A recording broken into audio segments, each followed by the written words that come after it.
Hello and welcome everybody. Welcome to all of our viewers. First and foremost, we want to thank you for joining us on this exciting, enticing, and eventful, Enchanting as well. enchanting adventure. Effervescent even. Effervescent even. Of course, called StarForge. Today, guys, you're going to be witnessing our final showdown. Yep. But who are you? Who are you to lead this wonderful proceeding? Well, I'm glad you asked. I am your host, Shin, and I'm joined by my co-host, Fuse. It's me. Hi. Mega Short Fuse, A.K.A. That's I right. expected you to say that, but okay. So, guys. You know me well enough as just Fuse from the nice people. Of course. And, of course, what about Top Gun Fuse? I don't know what happened. It was a thing. I kind of just sort of, you know what I mean? I don't think it's going to happen again. Today we're Maybe. corporate Mundo Shin and corporate Mundo Fuse. We're done. So, guys, a lot of things went down. That's what's up. A lot of things went down. You saw our players fight, train, of course, devour each other on the Rift and outside of the Rift as well. They had 6 weeks to participate in challenges like the gym challenge, like the cooking show, and something more adventurous and, how should I put it, adrenaline conducting in their veins, where you guys are going to be able to You might watch have it seen in a a while. sneak peek in the intro to the show. You guys are going to be able to tune in that soon, actually.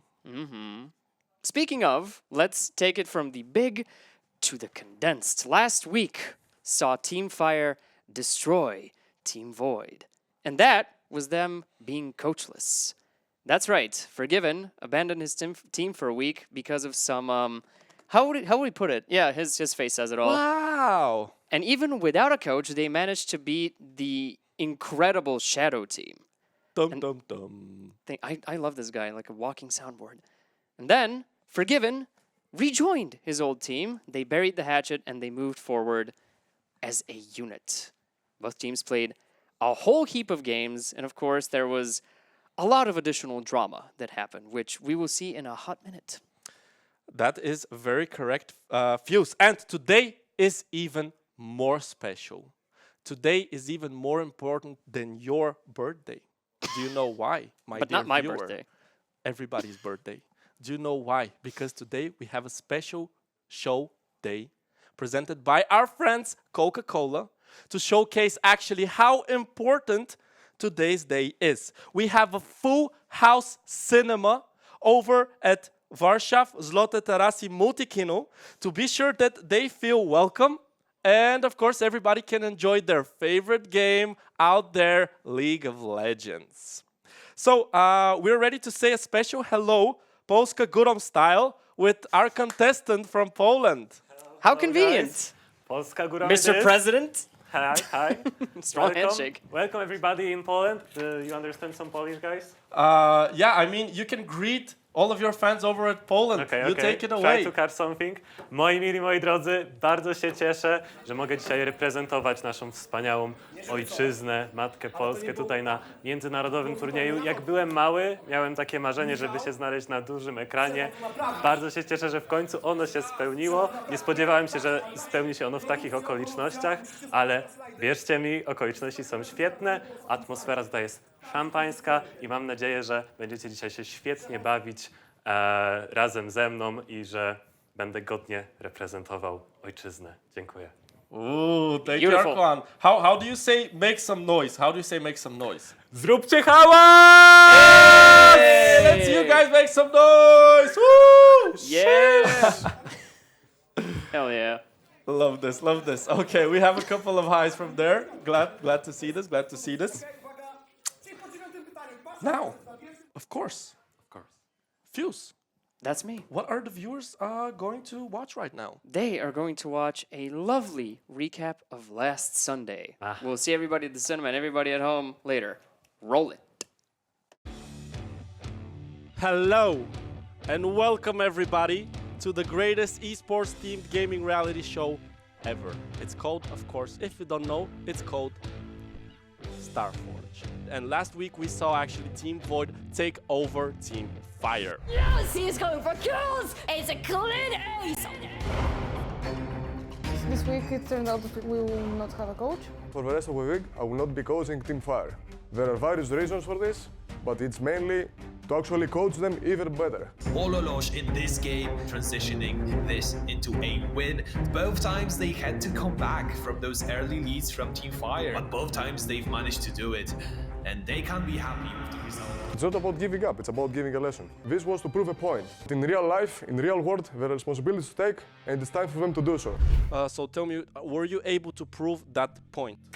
It wasn't about me to proving a point, it's about the team and every individual together to prove a point together, which means that everyone played the game more than any other time in the previous weeks. I believed in them and I believed that this would motivate them. In that goal, they succeeded by themselves. They didn't need my presence. My presence just sparked a light, that's all.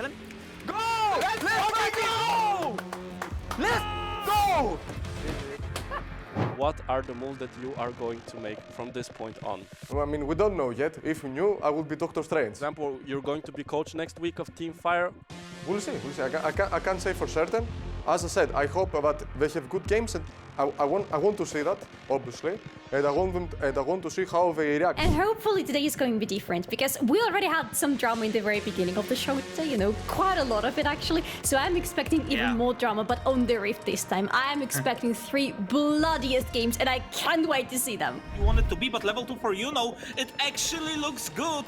And that's gonna be a first blood for Team Fire. Lane is going crazy. So, remember, he's flashless. XYZ, right now, 1v2, he's actually outplayed. To be honest, I exceeded the expectations I had for myself. Today, I believe that I played out of my mind. Was trying not to get too excited. And right now, it could be a very bad information for Team Fire, but the first one to die is for just Lovas. The reset for Jinx! The reset for Jinx is absolutely huge as XYZ flashes forward! I could maybe be more aware of Diana because she managed to kill me 2 times. One time where I was just one-shotted when she had one item out of the blue. She just jumped on me and I instantly died. But definitely said it's going to. What? Jack keeps more, because we're talking about a minute and a half. We're talking about Olosh! Because I could feel my heart pumping out of my chest, so. Yeah, but that's the question.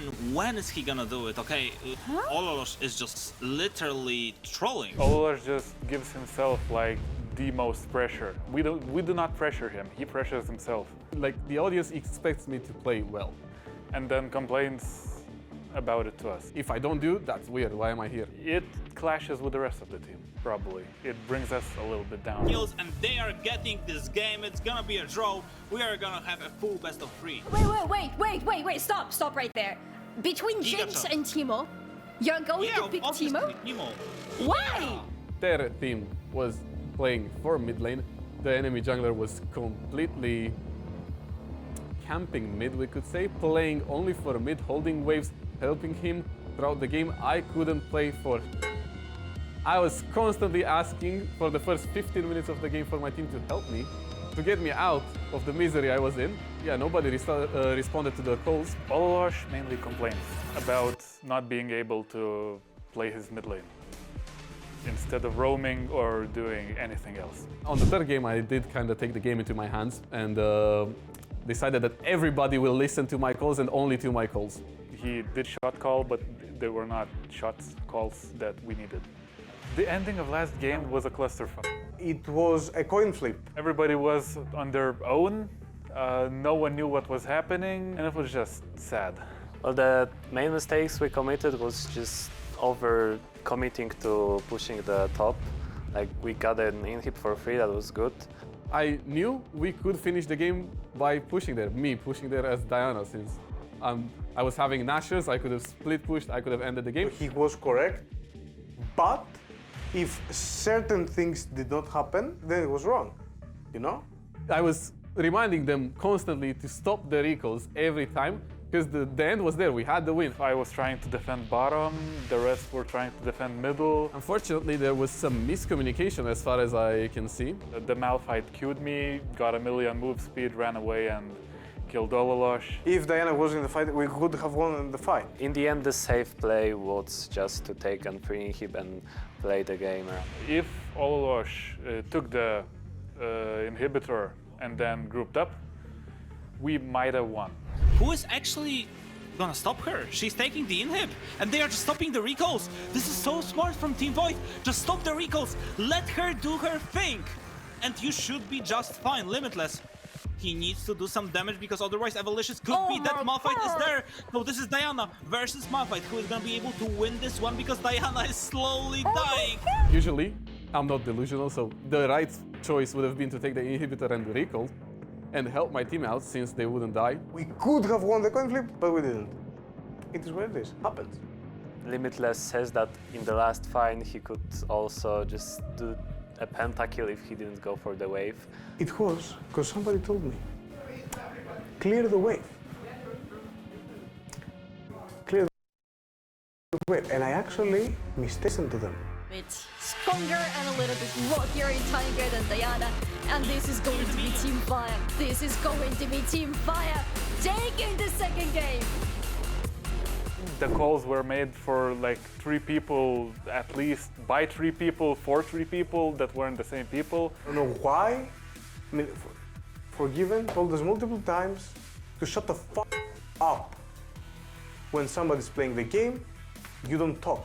You shut the fuck up. What could possibly make you think that we need better communication? Is it the not talking, or is it the yelling unimportant stuff? Yeah, so I think that 2 players in leaderboards in our team, so Olosh and Vivi, are not so motivated based on their reactions after today's games. I don't think there's anything you can work on during a single week. There's people that have been bronze for the past 10 years and playing 1,000 games a season. I don't think improvement comes from spamming games. We were supposed to train as a team. We have to come up with the plan for the next win, for the practice. But we didn't. And they were just saying that they have other stuff to do. Or when they were here, no one was here. That's why you practice. That's why you play with your team, so everyone can trust everyone more. Absolutely abysmal time management. I still stand by my point. I don't think practicing more will help. As I said, you're gonna be like, if you're hard stacked for 10 seasons, you're still gonna be hard stacked. Because it's not about the game, it's not about the mechanics. It's a communication that could be better. It's all right, but...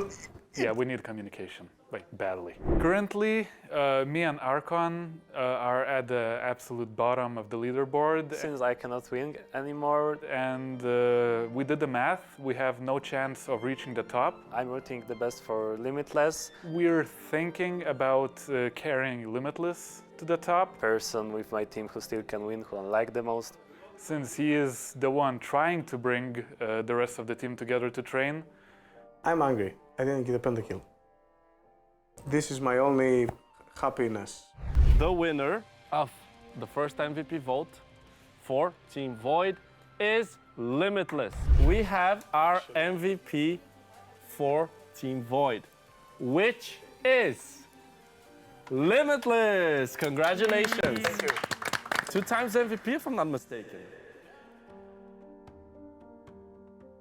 Let's welcome Forgiven back to StarForge HQ. Long time no see. Fire. 1, 2, 3, fire. Hello, Papa Fofo. Hello, guys. Hello, brotherhood. Predicted last week that you're gonna win today and against Shadow Team. If you guys go here at the... The chat had 1% on the first game. I am happy we have a coach and we're not Team Fire anymore. We're again Team Fire.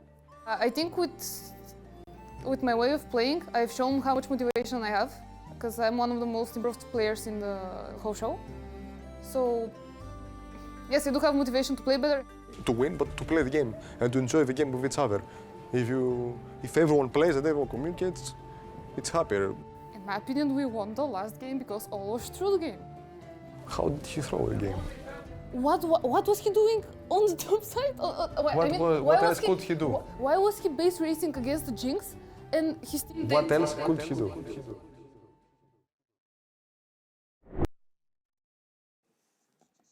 Well, that's certainly a decent bit of very high drama to round up what has been quite frankly, an insane month. Before I throw it to the main event back there, as you can see, we got some goodies to give away. That's right. Today, if you type !giveaway in the chat, you can enter for a chance to win one of these HyperX beauties. The headset, the good mic, and the gamer mousepad, which glows God knows how many colors. So, if you want to enter, !giveaway in our wonderful chat, and you're going to be well taken care of. With that, main stage, please. Really? Thank you, Fuse, once again. And guys, this is how you can actually enter our giveaway. I am here at the main stage at StarForge HQ with Unlimited, the coach of Team Void, and Forgiven, the coach of Team Fire. We're going to be asking them some short questions before we get to the main event, just so that you guys can get to dive a little bit more into our coaches' how should I put it, master plans. Now, first and foremost, I want to ask you guys, both of you actually had a concrete plan going into the show. You knew what you wanted to transition to the players. So let's start clockwise. I'm going to ask Unlimited, is the plan going as planned? And did you apply some changes? How did you actually deal with the players that you have in your roster currently? I mean, nothing ever goes according to plan. So the plan is out of the window a long time ago. But I do think I was successful in things that I want to do. I just had to find different approaches. Am I fully happy with it? Not quite, but hopefully we'll win today. So that will be the success for me, I guess. Well spoken, thank you. And Forgiven? I mean, as Peter said, everyone that makes plans in life, usually someone sees it from above and he's having the laugh out of his life. Obviously for us, everything was kind of strange in the start, or like we were in an unknown territory, kind of. But as we progressed and learned how the show works, the players, their characters, their personalities, production, like everything, even you, yourself, good boy, good guy. We adjusted and we tried to be of service to the show and to the players in the best way possible. Not only from the League of Legends department, but also from the real life department too, since most of the people here are like at least 10 years younger from both of us. Maybe more for Peter because he's very old, he's going to die soon. But joking.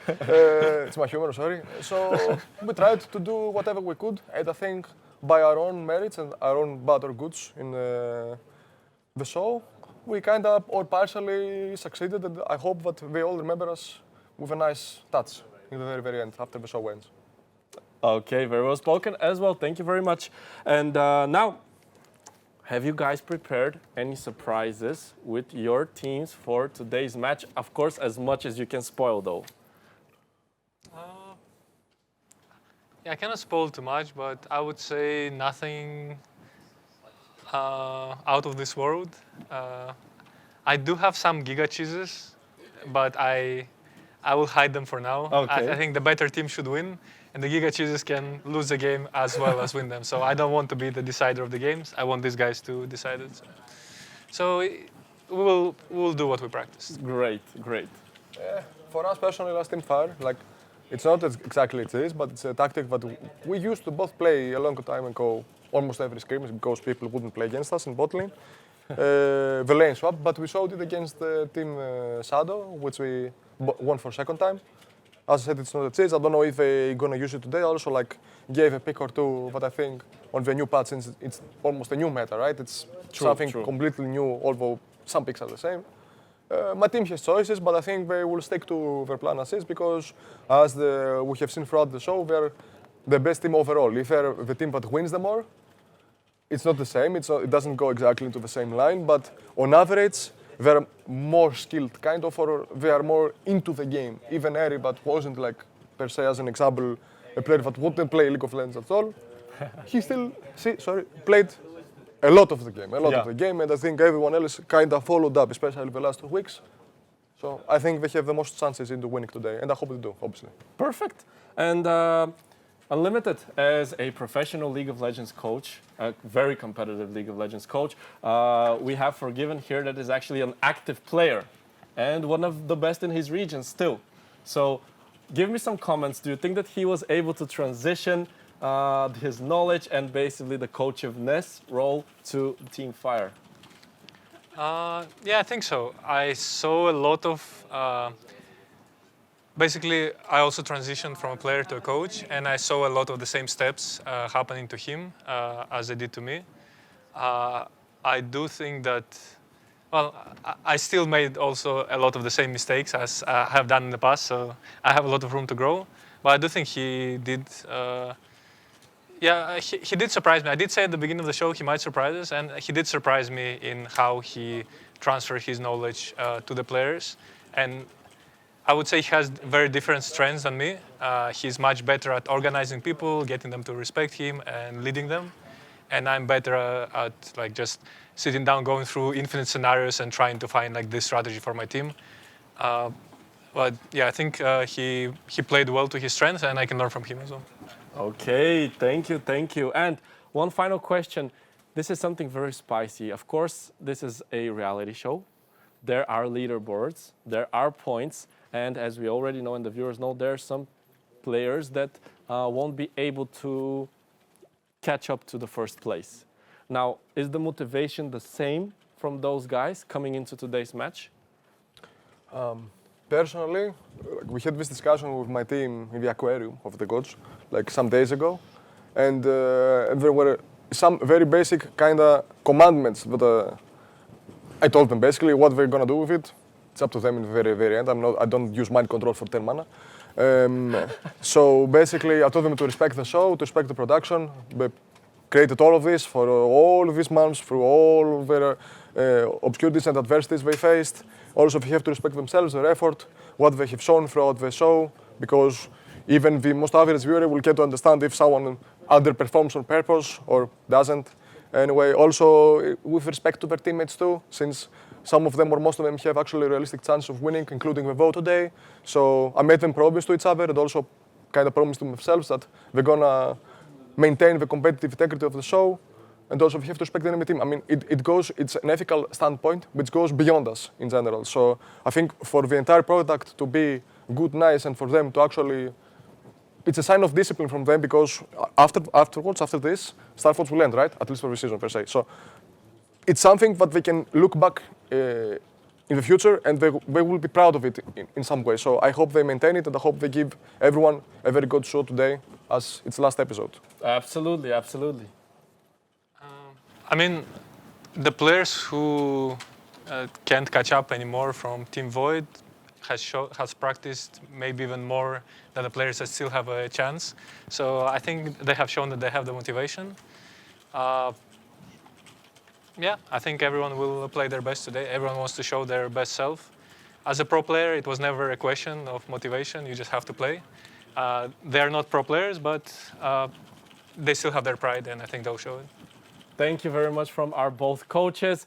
And guys, here you have it. I'm not going to waste any more time. Let's get straight into what you guys want to see, which is League of Legends. I'm going to bounce it over to our lovely casters right now. Enjoy. Hello, ladies and gentlemen. This is the time. This is the time for the grand final of StarForge. My name is Kasper-Kaspersky-Jutkowski, and with me is... Alicia Solari Lindnik, and I am so excited to be here. This is the last day of StarForge, which brings a little bit of bitterness to the whole phrase, but I am so excited to see both of these teams clashing with each other in the finals today, because, come on, we have already seen some great games from them, some great clashing both on the Summoner's Rift and outside of it, so today everything needs, to come to this grand final of everything. Well, it's definitely going to be a great best of three, and I feel like we will see if the patch changes are going to impact the players, because obviously, like you said, Solari, it's going to be 13.9, I think? 13.9? Yes. I think so, right? Yes. So Swain buffs, not only Swain buffs, but we also got some changes, a lot of different changes, and we will see how the players do, because last time we've seen them, well, it was definitely a banger. It was one of the best games we've seen so far. I'm super excited to see them. Honestly, last week's best of three were probably my favorite games that we've seen throughout the whole stuff, which, like, it is quite funny, but each consecutive week was better than the previous one and the previous ones. So today I am expecting the absolute, I don't even know how to describe it, but it has to top absolutely everything that we have seen so far. And I have a feeling that our needs are going to be satisfied today. Well, hopefully, Solari. And are you Yeah. expecting to see the Swain today? Because I mean, we should after obviously seeing what happened, the changes and stuff, we should, right? Is it even a question? Of course I'm expecting to see Swain today. Maybe not on the top lane this time, because last time it didn't exactly work out, but I just want to see my beautiful Birdman just anywhere on the Rift today. I also really wonder if we're going to see Nico, because she has went through the mid-scope changes and they were quite intriguing. I wonder if anybody had time to practice with her. She's not exactly in the playstyle of either of the mid laners or the junglers, but you know, maybe. Well, definitely they should ban Kiana, and we can see that they yeah. banned her. We know what Ololosh can do with that, so I mean, you need to respect that pick. It's one of the strongest, if not, in his hands. Oh, that's a new Sivir splash art, by the way. It took me like half a second to recognize her. Looks pretty, but it makes sense. Again, we have seen this ban already. Katarina is kind of a new ban here, but Teamfire really don't want to give a lot of cards to Ololosh. Still, quite a lot of his picks are available to him. We have seen him flexing out quite a few things like Kassadin, Asol, even Diana. But none of those picks are going to be optimal for picking them in the first phase. So I expect Team Void to go with the same strategy that we saw them going last week. Wait with a mid lane pick for as long as possible. Of course, it opens the opportunity for Teamfight to ban out some of his other mains, but it's safer this way usually. Yeah, and let's see what the first pick is gonna be. It's gonna be Lilia for Team Fire, so that's nothing new compared to the last week. I'm curious. I mean, it's a little bit of a change, I would say, because obviously last week we had I think Cho first picks, if I'm not mistaken. Yeah, it was Cho got first picks, the first map and the second at least. And we will see how it goes today, because it's gonna be more the Kaiser on the side of Team Void, taking his enemies into the Void, quite literally. Quite literally, yes. And I'm really worried for Teamfire if they don't manage to stop Radmiral on the top lane. We know how disgusting Mordekaiser can become in the late game when he finally has his items, how much damage he deals, and how well he is at deleting somebody from the fight completely, which already brings in a very interesting synergy at Team Void with Mordekaiser being able to remove somebody from the fight, and with Viego really depending on the fight to go one person to the next one to get his reset. So it opens a lot of interesting opportunities to approach the team fights for Team Void already, but it's not going to be all that easy for them, because we have the answer from Team Fire. So far they decided to go with the Malphite for the top lane for Moreno, and Aerie is going to play Karma on the bot lane. Well, that's interesting. Obviously, if it's gonna be for Aerie, because it could be Fejeslovas.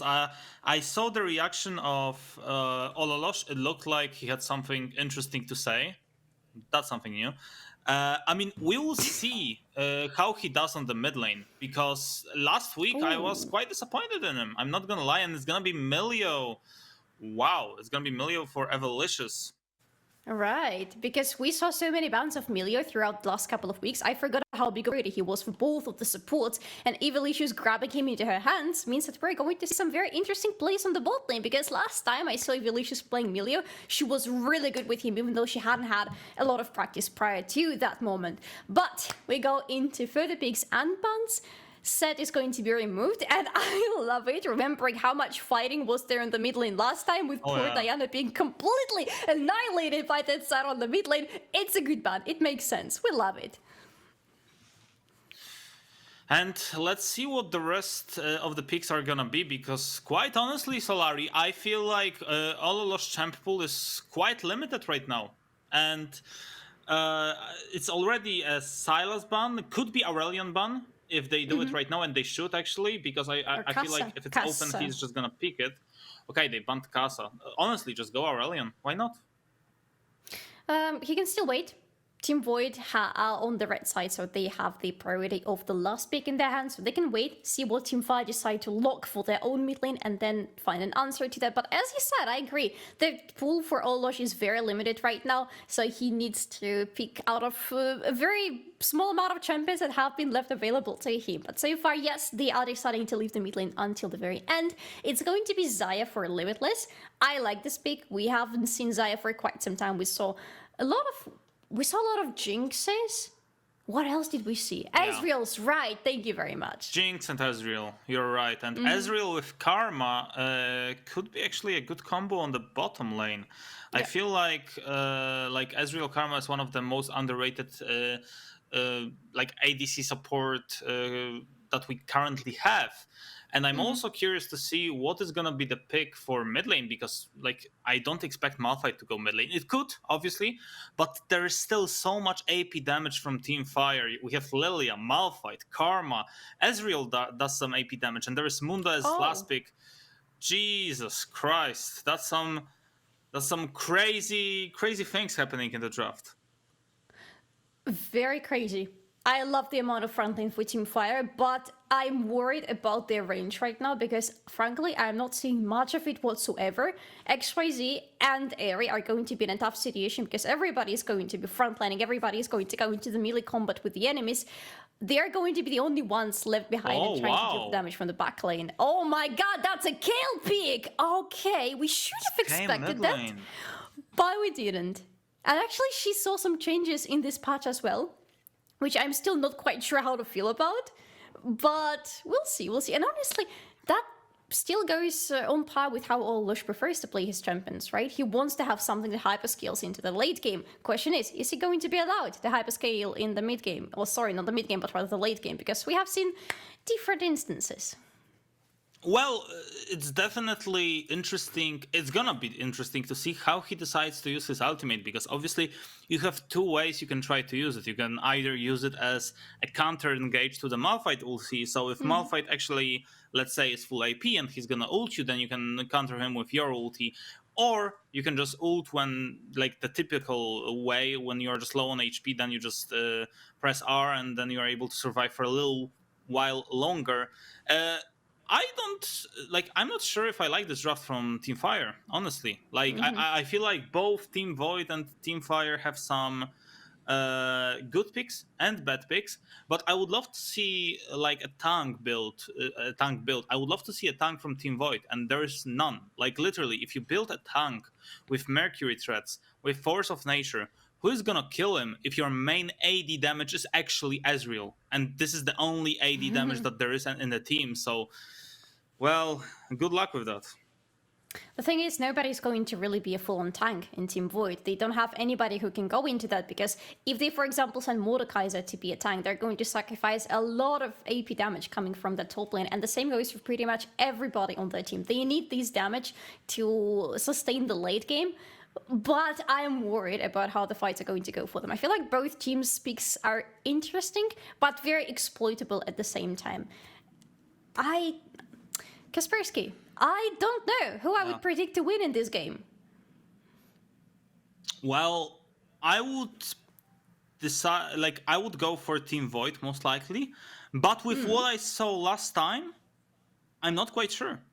I'm just not quite sure, because last time when we watched it, they are very unpredictable. And last time when we watched them, it was like, it was kind of meh. Like, they were lacking, like, I would say, some team fluid. They were just not on the same page. And, well, we definitely are on the Summoner's Rift. Yes, welcome to Summoner's Rift, everybody. I like your point about Team Void, but I just cannot wrap my head around how the team fights are going to look like in the late game, because a lot depends on Team Void about how the resets are going to work for them in those fights. They need to make sure they get their top lane and their jungle accelerated. And with so much front lane and so much control on top of that available for Team Fire, I have a feeling that Team Void might just not be allowed to do anything in those fights, at least all those things that they want to be doing, which is getting one kill and then just snowballing from there on. Yeah, it's gonna be quite tough to do it, and I'm curious, like, overall, I think the most interesting matchup for me is gonna be Malphite versus Kale, because this is usually the matchup that we see on the top lane, but this time it's gonna be played on the mid lane. So a shorter lane, a bit more of possible survivability for both. I did it. Like, the third time is a charm, so I did it. Yeah. And overall, overall, I feel like the scale could be a win con for the red team. If it's not, I'm not quite sure. Kale, the thing with Kale is that she always must be the win con for the team. Otherwise, she's not going to work. This is a big sacrifice that the team makes if they decide to go into Kale for either their top lane or, in this case, the mid lane. She is not going to be active much in the early game. She's not going to be active even throughout the mid game, most probably, unless somehow she gets a very good beginning of the game for herself.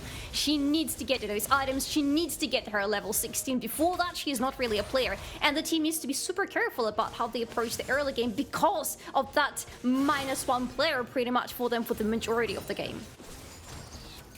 Yeah, definitely I agree with you, Solari. It's gonna be tough to play versus Kale, but you need to actually try to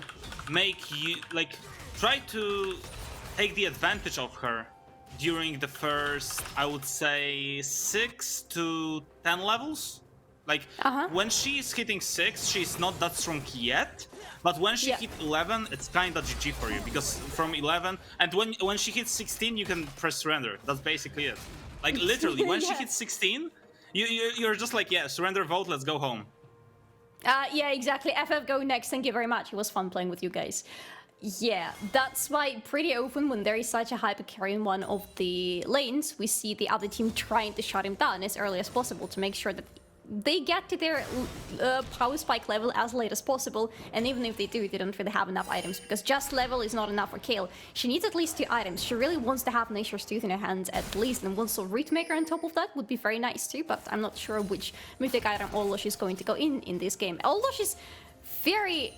probably the most unpredictable factor in the whole Team Void for me, to be honest. I just don't know what to expect from him. Well, he's definitely a player that can win you a game, but he also could just lose you a game with one single play. That's the beauty of the League of Legends, for me at least. And well, him going for a scaling build, because with starting cool and trying to get to 2 free items, I guess it's gonna be a scaling build. They still lack some AP damage. I'm not quite sure if Mordekaiser is gonna be enough, because obviously he's gonna go for AD. I mean, you pick Little Tempo, most likely you're going Kraken Slayer as your first item, so I'm not sure if I like this build. What about you, Slurry? I don't like it at all. I also don't like what's happening on the mid lane for Olosh, but he seems fine. Yeah, it was close. Yeah, if this E hit, actually.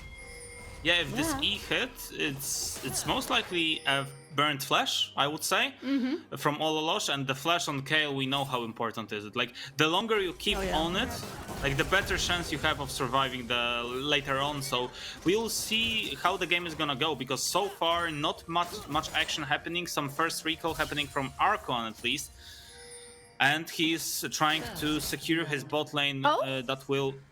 What? Fish, Lovash, what was that? Flash burned on Olosh. I think we can try to make up what exactly happened there, but he might be dead. Oh no, don't tell me he actually he throwed his Q and he tried to flash away from the Q and he flashed, but it still got him. It's literally the worst nightmare you can have as a Kale player or any other player. No. I hope that's not what I sincerely hope that's not what happened. It would be just meh. Yeah, and I would like to go to the... yeah, go ahead, sorry. Just very quickly, because Olosh still didn't have level 6, and with level 6, the importance of flash and kill is kind of lower just a tiny bit, because if anything goes wrong, you can press R. And now with the changes in this patch, the cast time for R is super short compared to how it was before, so it would be a way out for Olosh if only he had level 6. Yeah, and he's still not level 6, and I want to go a bit to the movie we had the pleasure to watch, the short film we had the pleasure to watch a few minutes back. He said that he was asking his team to help, but no one came. Well, right now he's on his own. Like, he needs to figure out what's happening right now, because if he won't do it, this KO will be just a useless pick for the rest of the game, and that's it. That's why I said Kale really works into the playstyle of Olosh. He can carry the whole game on his own shoulders, or he can be the one who unfortunately would help the team to go and see their nexus falling down. So I don't know. Kill doesn't necessarily need the kills in the early game, but she also prefers not to die in the early game either, to make sure that she has a safe farming lane. While she's farming, the lane is not safe whatsoever. Also, we need to remember that Team Void actually lacks engage. They have no engage, literally none. Like, that's a huge issue. Because when you think about it, like Team Fire, they can just wait for them. They can just wait for them to walk into them. And then Malphite has the easiest unstoppable force in the world. Then Lilia is gonna be able to do what she did last week. And we all remember that forward sleep that she did. Yes. So, well, have fun playing versus Lilia, that's gonna be fun. And we all know that I would even say that he's the strongest player on the Team Fire side. Close to XYZ, it depends on who is playing the better game. But I would say Yuno is definitely the most consistent one. Like if let's say my life is on the line and I have either Yuno to carry the game or XYZ, I pick Yuno all the way because I know that he's gonna be consistent. Okay, it's an interesting take. We'll take it. But actually thinking about it, I agree with you, the fact that there is no engage on Team Void, but they have very nice disengage on the other hand. They are supposed to be waiting for Team Fire to go onto them, except Viego. It's not really a comfortable spot for Viego to be playing around. He wants his team to be accelerating things, not waiting for everybody else to come into him. But Xayah is the champion that is most fine with enemies going right into her. Kayle pretty much the same. She wants to be playing from the defensive disengage side for the majority of the game up until she gets so overskilled that she's just unstoppable. But maybe not right now. Oh my god, no. Well, Ololosh is dead. And I was wondering, which side of Ololosh are we gonna see? Is it gonna be God Lolosh, like we did for some time? Or is it gonna be Trollolosh? And I feel like this is definitely the second version of him. It feels so. 0-2 Kayle at 9th minute in the game is not what we want to see. And it's actually so funny to to hear Ololosh speak the way he was speaking about his teammates. Like, yeah, they are stuck in bronze for the past like 10 years and stuff. It's not like Fejeslovas is not some platinum guy that is literally solo killing you twice in a row. Like, it's literally happening. Can we just wrap our head around that? Ololosh is not supposed to die to this guy. He's supposed to dominate him. And so far, he's being literally slammed into the ground by him. Oh, that's some slander from you. I like it. I mean, quite literally, you're playing against Malphite. If he hits you with his R, you're literally done. No, that's true. But I can do an argue with you. No, after level 6, Kayle is supposed to be winning her lane against Malphite. As long as she keeps safe distance from him, as long as she keeps to her flash and her ultimate, she should be fine all the time. And she needs to be fine. She cannot go 0-2 and 70 minions at 10th minute in the game. That's simply not acceptable. And, like, if you look at the champions, obviously we can make an argument that he's not doing that bad because he's even in farm. And yeah, he gave away 2 kills, but it's still not that terrible. But the issue that I'm having is that if we look at the skill diff between those 2 players, this is what was supposed to happen, right? Like, if we think about this, this is what was happening for the past weeks. Like, we've seen Ololosh literally pick Kiana and go 12-0, and we see on top lane, not Ololosh, but Radmiel, he's literally 1v3 fighting versus Yuno. But the sleep is good, Ignite is also good, and the kill is there. Oh, no, Fish. Lowish is going to be the next one, yeah? Oh, no, not this way. Oh, why? This flash. My eyes. Oh. It's okay, Kaspersky. It's fine, it happens, okay? Breathe in, breathe out. What we just saw was a very fun exchange between the teams on the top lane and the bot lane, respectively. 3 members going on to 1 enemy. And it's rather fun how Ratmiral decided out of all 3 enemies that were in front of him, he decided to pick Yuno to take to Brazil with him.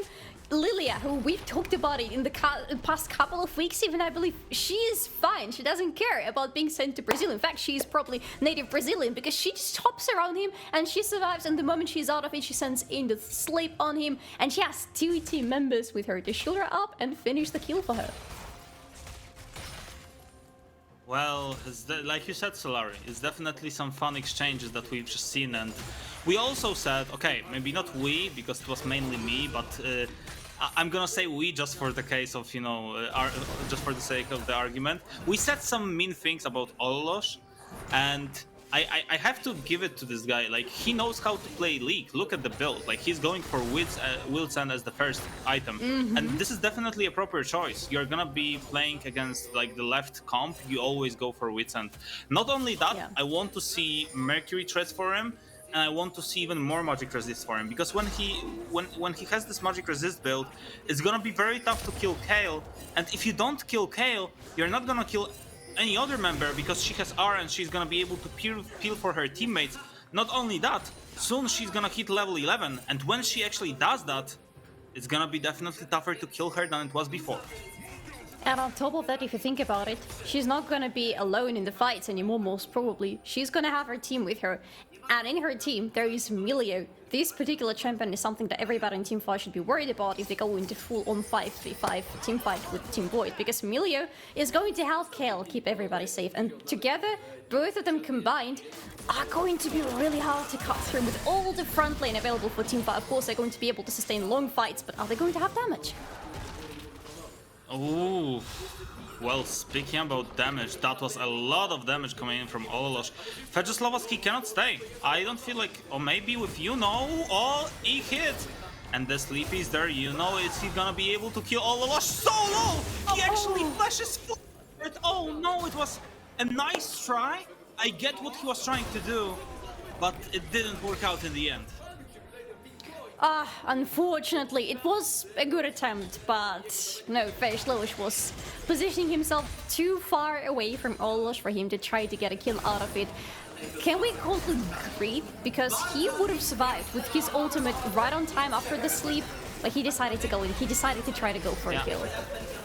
Exactly. I think we can call it a greed, but let's see what happens on the bottom lane, because right now it was Limitless and Devilicious doing some good damage, but not enough to kill any member from Team Fire. So far it's 4-1 in kills, but in the gold department, that's not such a big lead. Like, it's not like a insane like 4k lead, 3k lead. It's only 1k, so that's still fine, especially counting that you have Kayle and you're gonna be scaling into the late game. And they're going to have damage later on, because we already have the Kraken Slayer on Archon, so he is going to be the one to cut through the front lane of the enemy team. We could potentially even see Kraken Slayer on Xayah this time, because usually, of course, it's the Gale Force, but considering how much front lane and how much tankiness there is in the enemy team, I wouldn't be surprised to see them deciding to opt into 2 Kraken Slayers for the team. And on top of that, Ratmiral actually is going into a full AP build for Mordekaiser, and honestly, I love full AP Mordekaisers much more than any other build for them. Oh my god, Fejoslavski! And how do you like Malphite? Maybe not full AP, but he's still doing the work. Yeah, doesn't matter if I like him or not. Archon definitely did not like him in that exchange. There was a lot of damage from Fejoslavski. You don't like Teemo. I mean, come on. Yeah. Let's be serious now. Teemo is like the best champ you have in League and you don't like him. Like, I don't know how is it possible. What? You see? See, you don't have any arguments. Literally, you're like, nah, yeah, okay. Like, you cannot argue with me about Teemo being the best top lane pick that you have right now. Like, you cannot. You can even play 1v1. I never thought about having any arguments for that, because I thought that was not even a discussion. Okay, so let's play 1v1, Teemo versus Jinx, like Ratmiral is playing versus Marine right now, and then we are gonna figure it out. Who is better, Jinx or Teemo? No, wait. In this exchange, the favor is not going to be in Jinx's favor. Simply because Teemo is going to fly Now her you're for making ages, okay? excuses. That's not fair. Now you're making excuses to just run away from it. Chat, you saw it. Like Ratmirel. Like Ratmirel is running away. Or who is running away, actually? Well, Archon is actually, like, he's not that comfortable on his HP right now. Remember, he's only level 9, so if he gets hit by anything, he goes down rapidly fast, and Team Fire so far looking pretty good. 2k lead, trying to accelerate this lead. Look, Limitless, this was 1E. With Liandry's being completed, it's tough to play versus this Lilia. She's gonna poke you all the way to death, so very tough.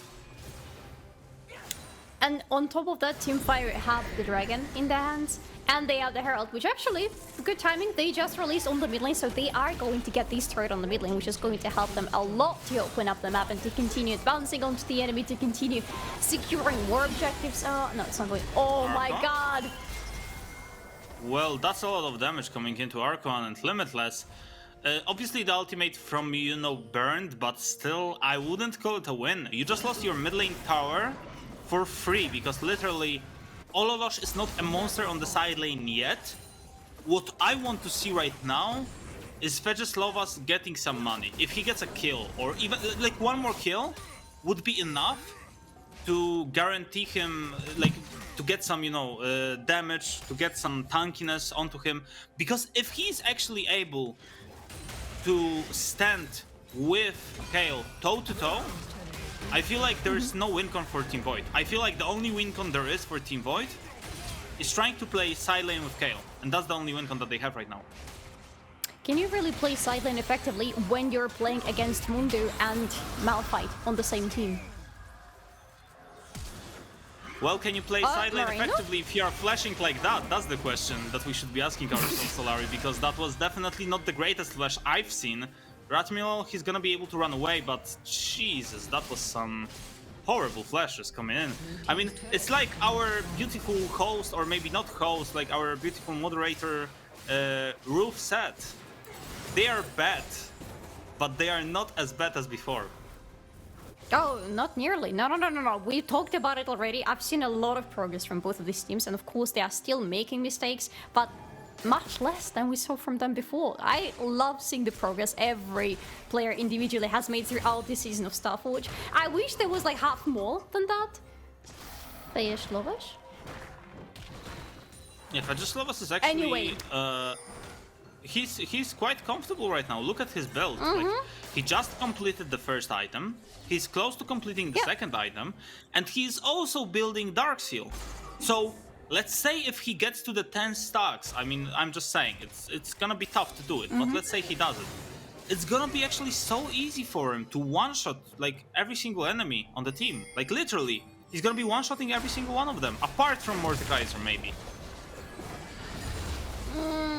Yeah, apart from Mordekaiser, but everybody else is going to be in danger. Maybe Limitless also, if the good timing of R on Desire is going to be something that's going to be really malicious. No, baby, why? That's what I wanted to see. That's what I wanted to see. The kill for Vegeslovas. And I'm fine now. I'm happy right now. 5-1 Malphite. Going full tank with Mundo on the team with Heartsteel. I mean, you're not gonna get through them, ever. Like, literally, you don't have the damage to get through them. Viego is not getting resets. Like, he's literally not resetting. He can only reset his game and surrender then. That's the only reset he's getting in this game. And same goes for Xayah. Xayah will need at least like 2, maybe even 3 more items to be as effective against this front lane of Team Fire as she wants to be. Not nearly enough damage for Team Void. 7-1 is what we're seeing in this game right now. This looks disastrous. Not everything is lost yet for them. Maybe this dragon will help a little bit. But actually, I feel like Team Void maybe can fight for it. This is a good chance for them. The ultimate from Malphite is actually very good. And Olosh is dead already. He didn't even press his R. And like I said, no resets for Viego, only resets for Team Fire. They are literally running over them. Evolicious was the last one standing. Right now, there is none. It's a clean ace. 12-1. it's 8-1 Malphite on mid lane for Facelowwish. I love this guy so much. I love how consistently he's bringing the top lane picks to the mid lane and making them somehow work out. That's why we see constant protect and bounce from Team Void against him. This time it was Malphite and he's like, yes, I am going to make this thing work. I'm going to take him mid lane and I'm going to deal damage. Cho'Gath first pick, Cho'Gath priority, forget about that. Any other top laner will do, and Malphite is actually making it too, because look at that, 10 stacks on Darksteel, something he talked about, fully stacked here, 2 tank items, full on tank items. This thing is disgusting, you cannot kill it, but it can kill you with no problem whatsoever. It was just a triple kill for him in the previous game. Yeah, just like that. It's so easy to get a triple kill if you're playing Malphite and he's so fat. And right now, I feel like we need to talk about something, Solari, and we need to talk about the mental of Team Void right now. How are you supposed to go into game 2 and look good if you just got stomped? Like, literally stomped. It's 22 minutes into the game, and the lead is already 10k, basically. But I want you to remember one thing, and that's, again, going back to the topic of both teams growing a lot throughout this season, but we have seen Team Fire not being able to close the majority of their games throughout the first half of oh my Jesus god, Christ, look at that. He's gonna kill him. He's gonna kill him anyway. He's gonna kill everybody. Oh my god, Malphite is so fun to play, but it's not fun to play versus him. I will tell you that. Yeah, no, thank you. Honestly, ban Malphite. Ban Malphite into tonight. But yeah, that's the case. You're gonna ban Malphite, but then he's gonna pick Cho. You're gonna ban Malphite and Cho, and then he's gonna pick Sion. I mean, what are you supposed to do? Oh, you yeah, need to ban Renekton, you need to ban Cho, you need to ban Malphite, you need to ban every other top laner against him. And he's still going to find something ridiculous to play in the mid lane and win his mid lane. He's winning it. Marino is winning it, by the way. Like, trust me on that. If he presses his R, he is actually winning 1v2. Arkoan is level 12 and Ratmiel is level 13 versus Marino, who is level 15. So yeah, he's stomping this 1v2. Well, he doesn't have the ultimate, to be fair, so it could have been a kill for either Ratmiel or Archon, but it would be a very hard one because neither of them have the damage right now, even though both of them have mythics completed. They don't have anything else on top of that, and I don't think they would be able to cut through Marino quick enough before the rest of the team came to help their top laner out. 3 items for Malphite. 3 completed items in 24 minutes. Jesus, it's so tough to play versus this thing. Like, he can literally ult into you, not only take half of your health, but to make the matter worse, he's gonna one-shot your carries. So, Olosh, I'm not sure if pressing R like we've seen so far is good. I feel like when you play versus Malphite, you need to press your R immediately when he ults into you. Yeah, like, that's the only absolutely. way you can survive the burst. It goes the same for Kayle and for Xayah. They need to be keeping their fingers on the R button all the time because, again, I talked about it in the beginning of the game, the cast times for the ultimate for Kayle have been reduced massively. I think it's from 1.5 seconds to half a second. So you cast it almost immediately, and it should, in theory, be right enough. When you see Facelowwish ulting into you, you just press this button, and you know that you're going to survive for a little while. And after that, you have, theoretically, your team to deal damage, you have your support to try to keep you alive, but it's just not clicking for them. Olosh hasn't been lucky enough to be quick enough to press R for the majority of the times on time, and Facelowwish was flying into him. And when we saw him actually timing everything up correctly, he would be alone. And Facelowwish had no problem with the rest of his team all just alone to kill him. Like you said, Slurry, he's just killing every single one of them. And like, how often do you see 911 Malphite? Like, it's not that often. I can say I have been blessed to see that thing very often, so not really. Okay. It's a rare occasion. Usually when I see Malphite picked, it would be on the top lane, and then he would usually lose his lane massively. That's why I told you I don't like Malphite picks. I have really big PTSD from seeing them too many times on the top lane, especially in the Ultraliga. Oh yeah, especially in the Ultraliga. You're right. And also what I would love to see, we are probably not gonna get that, but imagine seeing this Malphite with Yasuo. Oh, that would be a thing of beauty. Honestly, it was something I was expecting throughout the draft for Team Fire because they picked Malphite, and I was like, yeah, come on, the last pick probably would be Yasuo for Phage Lowish, but now they decided to go with Mundo on the top lane and turn everything around, but it's still working for them. They don't need another damage dealer on top of their Malphite because Malphite is dealing enough damage. They also have a lot of AP thanks to Yuno and that Lydia, so everything is just working out for them fine, and they're taking the Baron. It's going to be their second Baron already. And something that I wanted to mention is that Team Fire love taking early leads in the games, but they're not always consistent with being able to close the game on time. Right now, they are really strong. They're much times stronger than Team Void. But are they going to be able to continue pushing their advantage? They can just walk into their base. Quite literally. Exactly, they should. They can brute force their way into the base, and it should be extremely easy to do for them. Like what Fejeslovas can do, he can just literally press R, Q, E, ignite, and then run away. And then the guy who is defending is gonna be like 1 health, literally. Look at Zaya! What was that? What did she use the ultimate for? Are you literally trying to dodge Lilia when Malphite still has the ulti up? Oh my god, and right now she doesn't have the ulti up and she's just gonna be dead. Right after the ultimate from Olosh, at least she should be and she will be. That's for sure. Yuno is low on HP and Olosh is trying to actually kill him, but he won't do it. It's not even close to being a kill. Olosh, he's trying to buy some time, he's trying to do something, but there's only 1 kill for them and it's on Ahri, so that's only a support gone. And they are just going for the first inhib, quite possibly the second inhib on top lane. And then they could just end it. They should be ending it as soon as possible. They just killed 3 of the enemy. And the thing is, Olosh has the damage. We saw him actually getting close to killing Phage Lowish after the fight was pretty much over. He is already on 2.5 items. He's going to complete his Rhythmaker pretty soon, and after that he's going to have even more of that damage and some more survivability.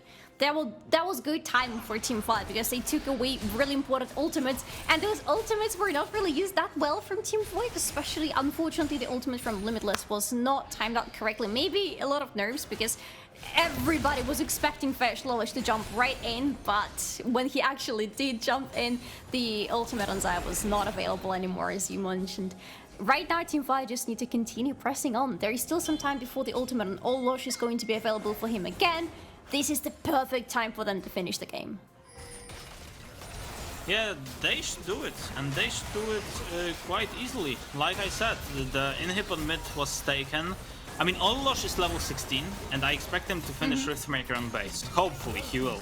If he actually does complete it, okay, he won't. That's not good, because if he had 3 items, if he had 3 items with level 16, I would even risk to say that there could be some win con for them to actually maybe come back. Because look at the wave tier. He's having a lot of wave tier.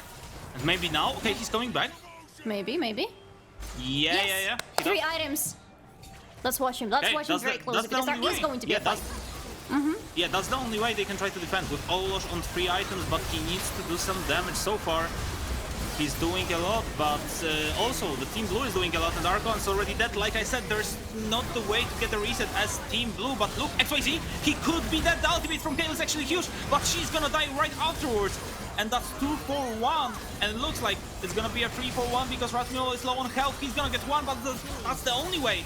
He's gonna get 1, and that could be the end of the game, but Limitless does some damage. Fejeslovas is literally running them over, and you know, he wants to go for a kill, he wants to kill Evolicious, but that's only Evolicious to defend the base for the next 13 seconds. Fejeslovas, he's basically dead, but they are still hitting the Nexus. They are still doing it. They just need to wait 5 seconds. Archon is gonna be there. Evolicious, do something. Please try to defend. No. Oh no! It's gonna be so close, by the way. Oh, they did it! They actually finished it. It was not easy. It was not beautiful. But a win is a win, and that's all that matters. It was dirty in the very end. That last fight was really extensive. Finally, we saw a lot of damage coming from Olosh, and he was in a very good position in that fight too, but Phage Lowish saved his team from what could have been a turnaround. The way he timed his ultimate to make sure he's going to stop that Kayle from assassinating his whole backlane was absolutely on point. A very nice game from Team Fire, a very dominant victory from them. The main question is, are they going to be able to continue like that? Are they going to get the second game? We will find out soon enough, but before we do, let's toss it back to our lovely host. And thank you to our lovely caster, Solari. Of course, you guys already know, I'm here at StarForge HQ after the end of Game 1 of our final show day here at StarForge. The win went over to the dominating Team Fire for Game 1. Congratulations, guys. Woo!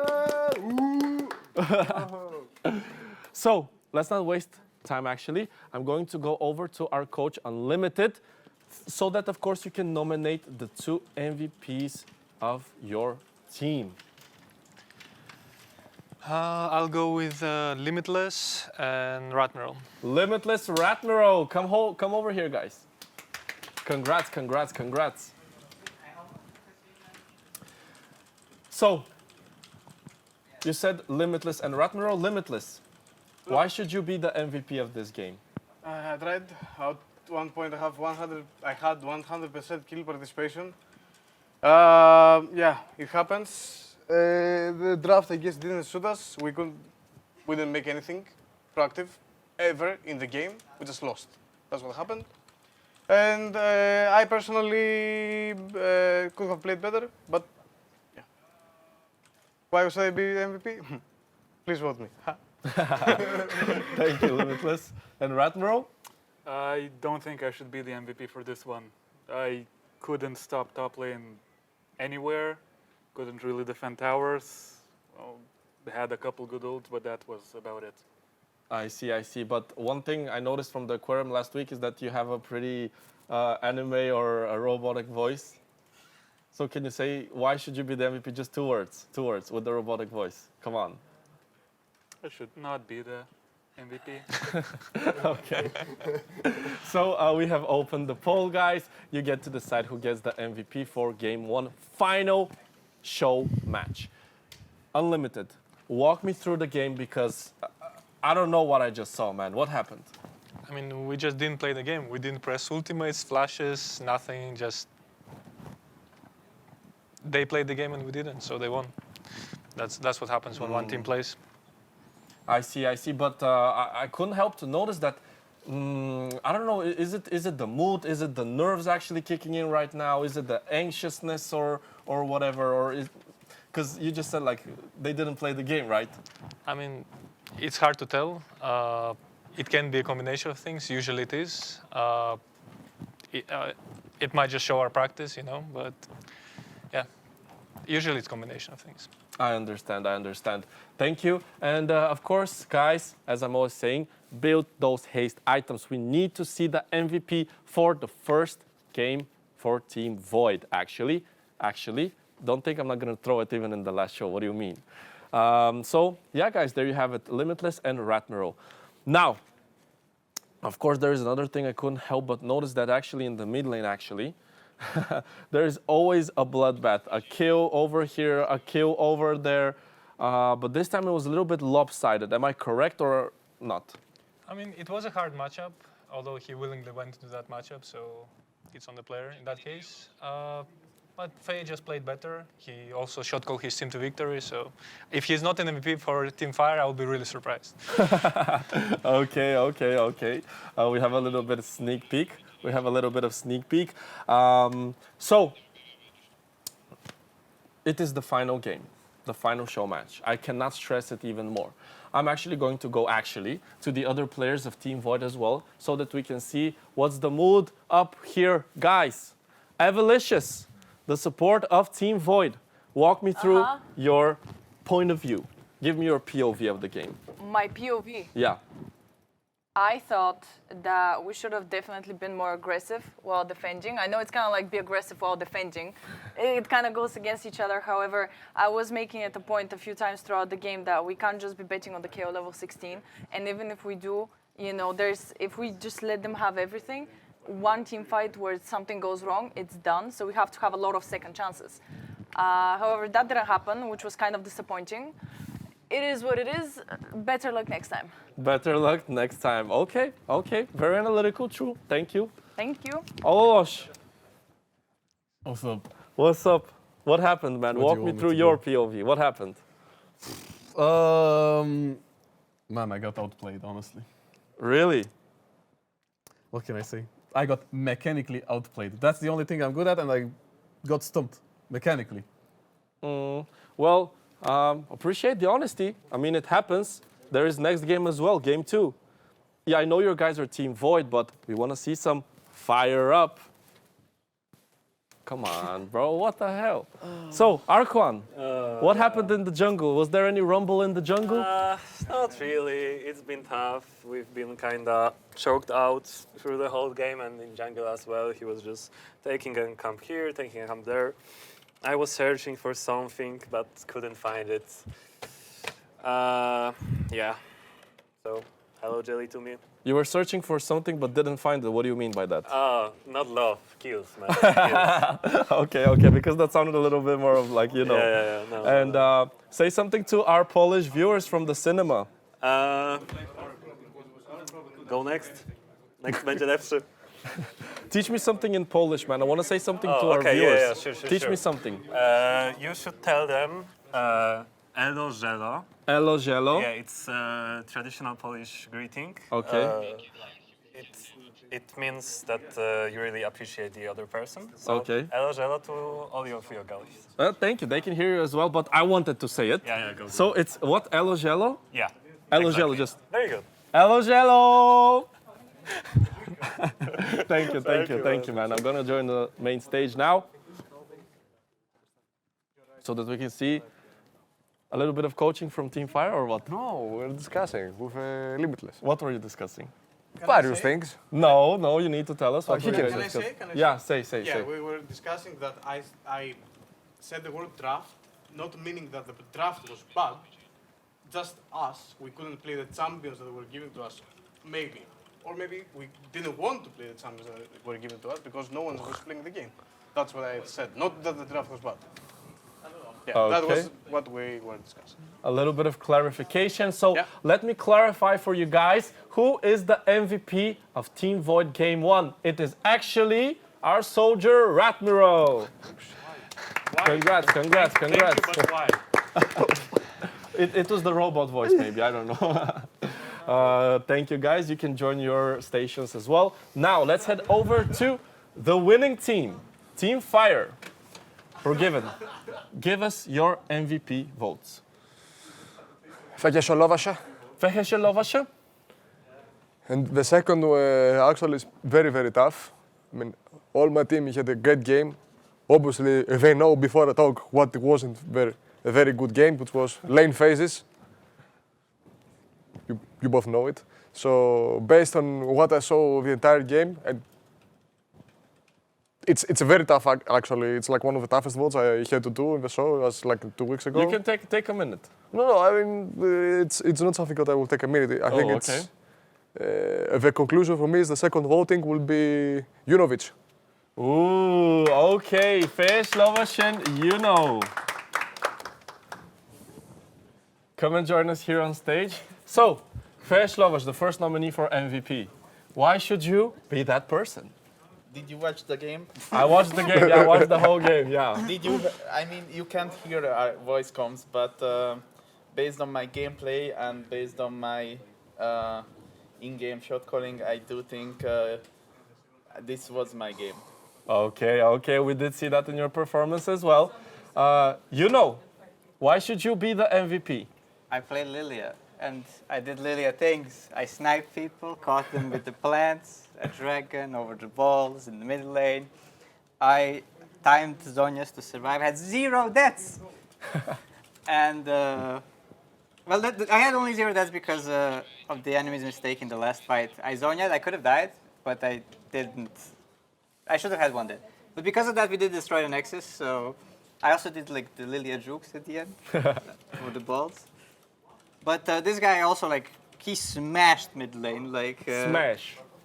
Let's Malphite no pun intended, right? Okay, thank you very much, you know as well. So, guys, the poll is open. You can vote who do you want to see as the MVP of Team Fire Game 1, the winners. Forgiven. Yes. You said that you weren't satisfied of the lane phases of some people. Except mid. Except mid, yeah, except mid. I mean, Walk me it through, walk me doesn't. through. It doesn't necessarily mean that they had a bad game, right? But based on how the game went, which was like so many kills in ahead and all this almost total domination from start to finish, not exactly from start, from half of the start to the finish, and I was also very satisfied with how people were communicating. Obviously, since they can't hear it in the background, we heard it since we were here, and Fege and other people were facilitating information and they were making plans before fights. I could visibly hear it, I could hear it when I was like almost in the aquarium per se. So it was very nice to listen to. It's very nice to see habits being installed and habits actually being worked upon and being forced over and over and over and over with consistency.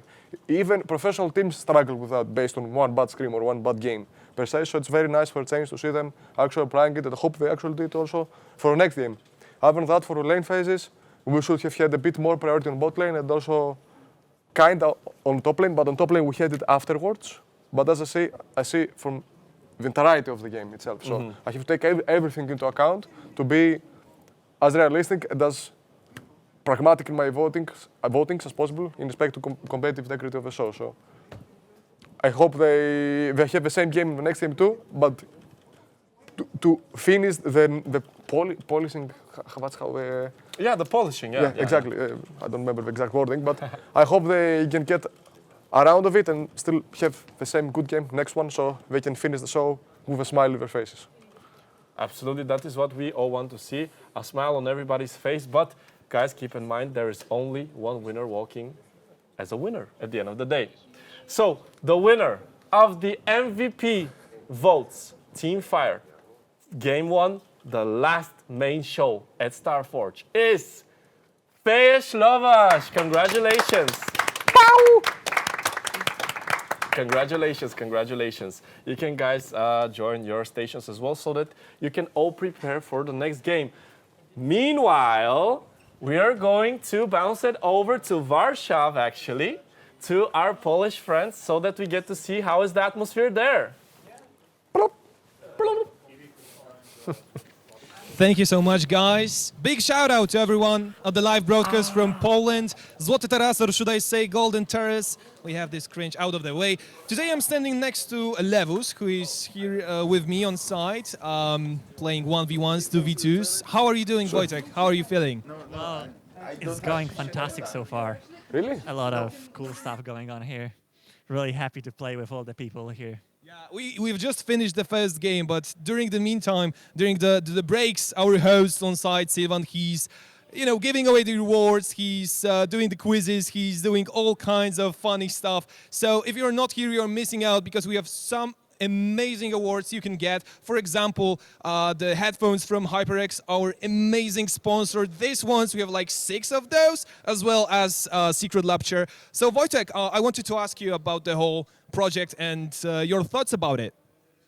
Well, honestly, I didn't have a chance to watch a single game here today because I've been busy playing 1v1s, but I think the finals have been going so far based on what's going on here. Have you been winning more or losing more? How are the people here, competing with you in the 1v1, 2v2 scenario? Well, honestly, I have only lost one game, I think, 2v2, where we ran into some technical difficulties and the enemy team comp was unfun to play against, let's call it that way. Which was harder, standing here for like 20 minutes, getting all the photos done, or competing in 1v1, 2v2? Honestly, both of those activities have been really fun. Yeah. Well, I've heard you guys might have some questions for us, so if there are any, keep them coming. But in the meantime, the first game was won one-sidedly. I've heard that Feje Lovash playing Malphite mid got the MVP, facing Kale in the hands of Ololosh. I wanted to ask you about, streamers as a whole, this concept of them going into the competitive games and developing throughout the project. You yourself have been a professional player, so how it is being a streamer and a professional player, because those two roles you have served in the past and still are in the form of being a streamer? Well, being a streamer is definitely more chill. Being a pro player is really stressful and strict, like you have to train all the time and a lot of different stuff can happen. while being a stream, you just put on your stream and have fun. So it's definitely a much cooler job, as you can say. Much cooler job. So yeah, kids, if you want to be cool, become streamers. Maybe in the next season of StarForge. But from our side, it will be all. Give me 5-5. Let's go. It's been amazing. It's been a pleasure. And, well, hopefully we are looking forward to get the second map going. And let's see if this best of 3 is going to finish with a 2-0 scoreline. Or maybe it will go to the length and the third game will be played. Thank you so much. Shout out from Poland once again. Polska Góro, and see you later. Thank you very much, guys. Thank you very much, guys, from Poland. Now, one thing that I do want to remind you guys is to, of course, follow our Instagram, our YouTube, where you're going to be able to see behind-the-scenes footages. And most importantly, for now, log on to Discord, join our Discord server so that you can get to vote our crowd favorite, which gives massive amounts of points at the end. Now you get the possibility and opportunity, of course, to support your favorite player here at StarForge. And this is really important for all of our contestants, so you should really consider that. Now, actually, we have prepared for you guys a video, so I'm going to bounce it over to my lovely, lovely host, Fuse, so that he can tell you guys.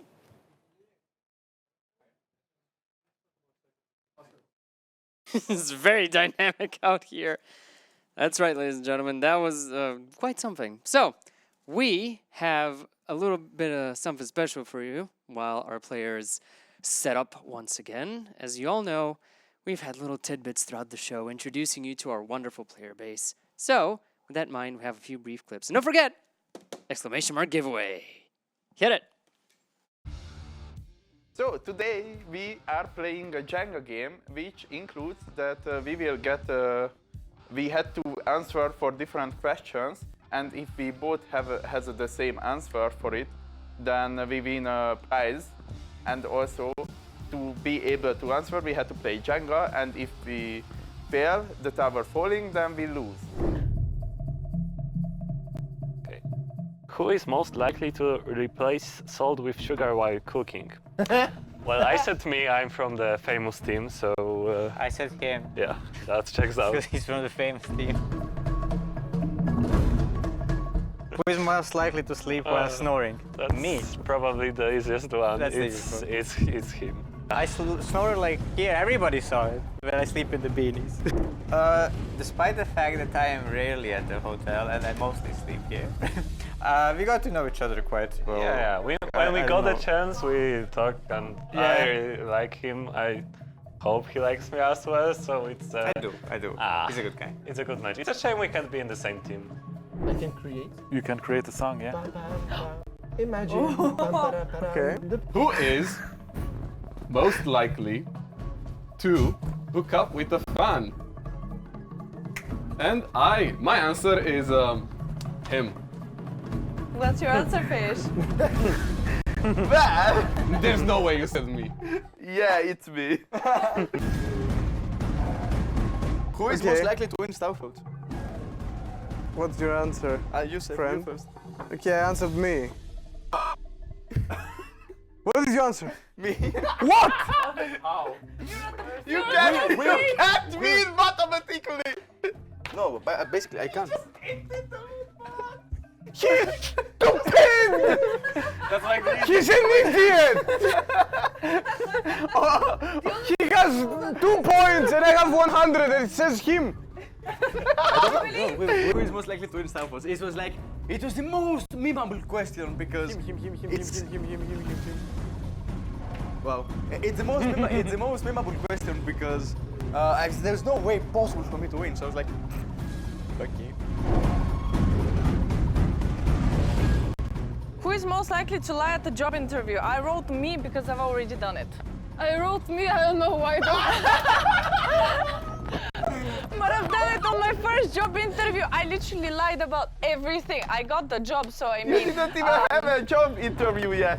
I've never been to a job interview. But I look like the person to do it, I don't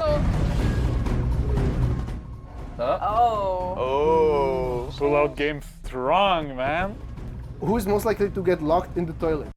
I wrote myself. Yeah, because it is you. Because I'm weaker, I don't know. Yeah, that's middle. There's no way he doesn't. Between one of the other. Very big pressure. Oh, I meant to start. Oh, Nice. Who is most likely to eat food that doesn't belong to them? I think that's me. I said him. That's targeted. Oh. Shush. Who is most likely to lose their lane first? Yeah, throughout the show, it's been me more. I mean, So just Good job, I said to It's myself. not your fault that your mid laner is hinting. Stop it, man. Fish is like a It's marble four, sculptor. exactly. Oh my god! Ooh. Yeah, this tower is gone. Who is most likely to cosplay first? I said me. Also me. What? Yeah. I am the fanboy here. But, dude, did you see your Kiana cosplay? It was so good! It was so bad! Did you see my Shine cosplay? But Gigas, man! there's like a few easy ones. It's like 1, 2, 3. Just get it! Who is most likely to forget to flush the toilet? Oh well, I have to cry. Vivo was thinking of removing the toilet door from us just because he's smelling too much. I am God! I am God! Who is most likely to surrender first? You. Yes, yes, Kerr. But we survive. But we survived. We survive. You didn't give up. No, it stands. What? Does that count? Yeah, it's fine. Oh, didn't fail. Turbo Smurf network, man! Who is most likely to be photogenic? I said me. But you were sitting here yesterday with the... Okay, they failed it. Yes, let's Did go! we hint it? Risking it all. Nice. Okay, The last one when the tower fell, I think I should have tilted it more like this instead of the other way. I mean, to be honest, But, I felt like the game should have ended like 2 whole turns before it that's actually true. I was ended. like, no way! Everybody was just pulling it out. I don't know. I got chest plus key. A chest plus key. Nice. A framed print of your face. Ah. Actually. So what's the frame? That's not framed though! We got a massage voucher from any contestant on StarForge. Uno card with special abilities for Lee. This is for stream day. It's a framed print of your face. Uwu gloves. What is that? Uwu gloves. Oh my god, are you a cat boy now, Fish? Fairy gloves, nice. We got no dates, but We we didn't get got dates. a massage from other participants. Duo sunglasses. A massive oak, no. I reminded to stay hydrated.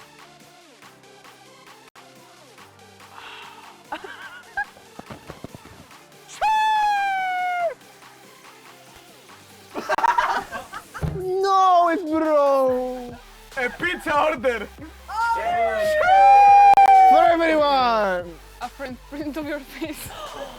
You look cute as f***. You look adorable. I also got a framed print of my face. So, Do sunglasses. We also get sunglasses.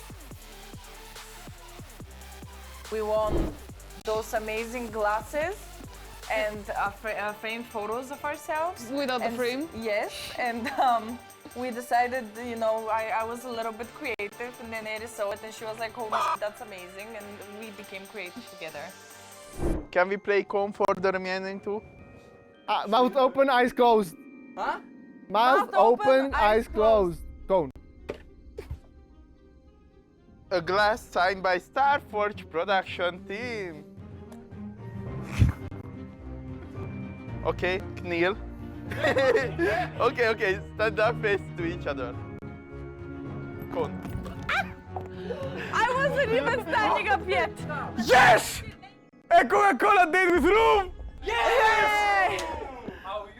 I had a lot of fun with this game because actually there were like 2 cases where I was like, yeah, this is doomed, and one of the we didn't doom ourselves. yeah, but I am actually surprised that everybody was able to pull out the miracles. Hello, ladies and gentlemen. We are back for Game 2 between Team Fire and Team Void. My name is obviously Kasper Kasperski-Jutkowski, and I'm still here with this beauty. And we are gonna go in, and we are gonna cast this game, and hopefully it's gonna be the game that Team Void is gonna win to make this 1-1. I still need a minute after the previous game. And I still need a minute after seeing the cat gloves, because they were exceptionally cute. Like, you know, that's very nice, very nice. I need a pair, That's true. I think. Anyway, games, yeah. I mean, hopefully Team Void will wake up and maybe they will change some bans. Maybe they will leave Zac open, because like so far something is just not working. Like it's just not working, and we need to see if they're gonna change it up. Well, you heard the words of wise support of Team Void after the previous game. It was wrong for them to wait for level 16 for Kill to kick in, because yes, when level 16 and 3 items were finally there on Ololosh, he was dealing a lot of damage. He was very useful, but up before that, the team was losing so much. And that's the problem with hyperscalers. If you lose so much in the early game, you cannot play around your late game potential anymore, because unless you're exceptional and you've been given enough time, you are just going to lose it straight on. I completely agree with you, Solari, and I'm gonna give you a fun fact right now. I don't know if you see what I see right now, but we can see some change of bans right now. It's gonna be Kiana, Katarina, and quite possibly on the third, maybe something else. Maybe they will ban some top lane. Okay, they will ban Zac. I've just discovered that Zac ban is a ban versus the whole Polish community. That's what I discovered. It's a ban versus Polish community, because in Polish we have a saying that's called, in Polish we call it elo żelo, but in English we call it hello jelly, you know? And right now it's unfortunately we don't have Zac, so we need to cheer for Team Void to win, because Team Fire banned Zac, so it has to be 1-1 right now. Whoever bounced the Jello is not a friend anymore, so I'm sorry, Team Fire, but we are with Yeah, Team like Void right now. without Jello, it's not fun, you know? Never. Exactly. But it's fun with Lilia, because this time Yuna is not going to be able to play Lilia. It's going to be taken away by Team Void for Arc 1, but Team Fire are like, okay, if we cannot secure Lilia as a first pick, guess what? And if you ban out all our mid laners for Fish Losh, guess what? We have Cho'Gath. We are back to Cho first pick, ladies and gentlemen, for Team Fire, and they're also going to secure Karma for themselves. Milio is still open, so I would expect this to be a pick for Team Void, and Sivir has not been banned this time. Still beautiful new splash art, by the way, but it looks like a Sivir Milio angle. Well, actually, I agree with you. And it's very interesting to see the Cho'Gath Karma rotation, because it feels like it's going to be, again, very tough to kill this Cho. Like, I'm not quite sure what are they supposed to even do. Like, this Cho, even if he is 0-3, even if he is 0-4, he's still doing the work, and that's the issue that I'm having right now, because they can even pick Ezreal right now. They're gonna have Ezreal, Karma, and Cho'Gath, and this Cho'Gath is gonna be a flex between Marino and Fejeslovas. So when it comes to the later stages of the draft, obviously I'm talking about the second rotation, it's gonna be very tough to figure out where he actually goes. And I would not be surprised if Team Fire decided to use the fact that they are on the right side right now and keep the potential mid lane or top lane pick up until the very end. But no, it's going to be Nasus pick. I just lost a game. It was not in League of Legends, actually. It was in Wild Rift, but we had Nasus jungle. It was... Why is it Nasus? Yeah, no, I don't. I just hope that's not a Nasus jungle, okay? That's all I wanted to say, full stop. I'm not going any further into details. Well, yeah, it's gonna be tough to actually predict the later outcome of the draft. Solari, how do you actually like the Nasus pick with Cho'Gath combined, like those two combined? I am not sure, to be honest. I kind of like it in the sense that there is right now a lot of possibility of playing around the side lanes, because normally you would want probably to send Cho'Gath a lot of side lanes. This way, with having Nasus on your team, you can keep him as a team fighter constantly and just have Nasus going to the side lanes and split pushing there a lot. And I like this scenario for Team Fire, but I really need to see the rest of their draft to understand what to make out of it, because right now they still need range. they still need some reliable damage. They need some engage or something, because right now we have the same scenario as in the previous game. One team is just completely playing from a disengaged side, and I don't like when it happens. Well, it's gonna be tough to have some reliable damage if your main carry is gonna be Sevier. Like, after 30 minutes, sure. Like, I feel like Sevier should be able to carry the game, but before that, you need some more damage, from mid lane especially. Do you also have a feeling that Cyan could be going to the mid lane for Ololosh? I hope I'm wrong, but I'm having a feeling. Well, I trust your feelings, Larry. I usually trust your feelings. And that's true. If you have this feeling, then I can only agree with that. I kind of hope I'm wrong, to be honest. I want to see some hyper carry on the mid lane because, well, that's what Ololosh really excels at. Cyan would work here because they already are facing 2 top laners on the side of Team Fire, and the idea is to just try to counter it with 2 top laners on your own side, so give something else to Radmiral and keep Cyan on the mid lane, for example, or take another top laner to the mid lane for Ololosh. You know, these things could work. And it's going to be Seraphine for evil issues, I assume, so no Milio, even though he's open. Interesting, but respectful. Yeah, the queen is here, but it's gonna be the queen in support, most likely, at least. Like I like Seraphine on support, but I just prefer her always on mid lane. I just feel like she has so much utility to offer. And Varus mid lane! Ololosh is actually bringing the big guns into the second map. Okay, I haven't seen Varus in the mid lane for a long time, I have to be honest with you. I almost forgot how it feels like, but it looks very interesting. I think I like it. I think I like the fact that there is right now some good reliable range on Team Void. There is good early game damage as well, so they have some ways to play around this game in the early game, not just waiting for the late game outcome and waiting for the scaling to hit in. So it looks promising. It's Fiddle. Fiddle for I'm not sure if you remember Solari, but during the first game that there was, we've been casting it together as well. Also picked Fiddle. They lost the game, but he went like 10-1 at the beginning. It was insane. So if he's able to play similarly, it should be a win for Team Fire. It's a very strong flanking champion. If he finds good angles onto the enemy team, he could completely demolish the backline of Team Void. And it's lovely because the backline of Team Void is very big and very explosive, and it absolutely needs to be taken care of. And the thing is, they have Seraphine and they have Varus, the 2 champions who really prefer the enemies to be in one straight line ahead of them, because this way they can hit them with their abilities and their ultimates the best. Fiddle completely destroys it because you never know which exactly angle he's going to come from, and usually it's the least expected one from the enemies, in an ideal scenario, of course. This way, Seraphine and Varus, if they are caught in the midst of an ultimate from Fiddlesticks, they're going to be feeling completely useless, because they are going to be, unfortunately, completely useless the moment he jumps onto them. Yeah, especially as, like you said, when Fiddle actually hits them, it's gonna be so tough to play versus him. Like, Fiddle is so strong as a champion. Like, when he actually gets to the 2 items power spike, there is very little you can do to stop him. Like, when he gets to 2 items, and if he obviously hits the ulti, because he could miss it, but let's assume he hits it, then it's very hard to stop him. Yeah. If he already got a good angle onto the enemy, and if he's already in there with the ultimate, it's indeed hard to stop him, because who is going to stop him, to be honest? Most probably his targets are going to be Ololosh and Evilicious, because they make the most sense for him to try to get rid of first. There is going to be Archon, of course, but even his sleep is going to take time to be activated, and it's going to be more than enough time for, to deal a lot of damage onto the enemies.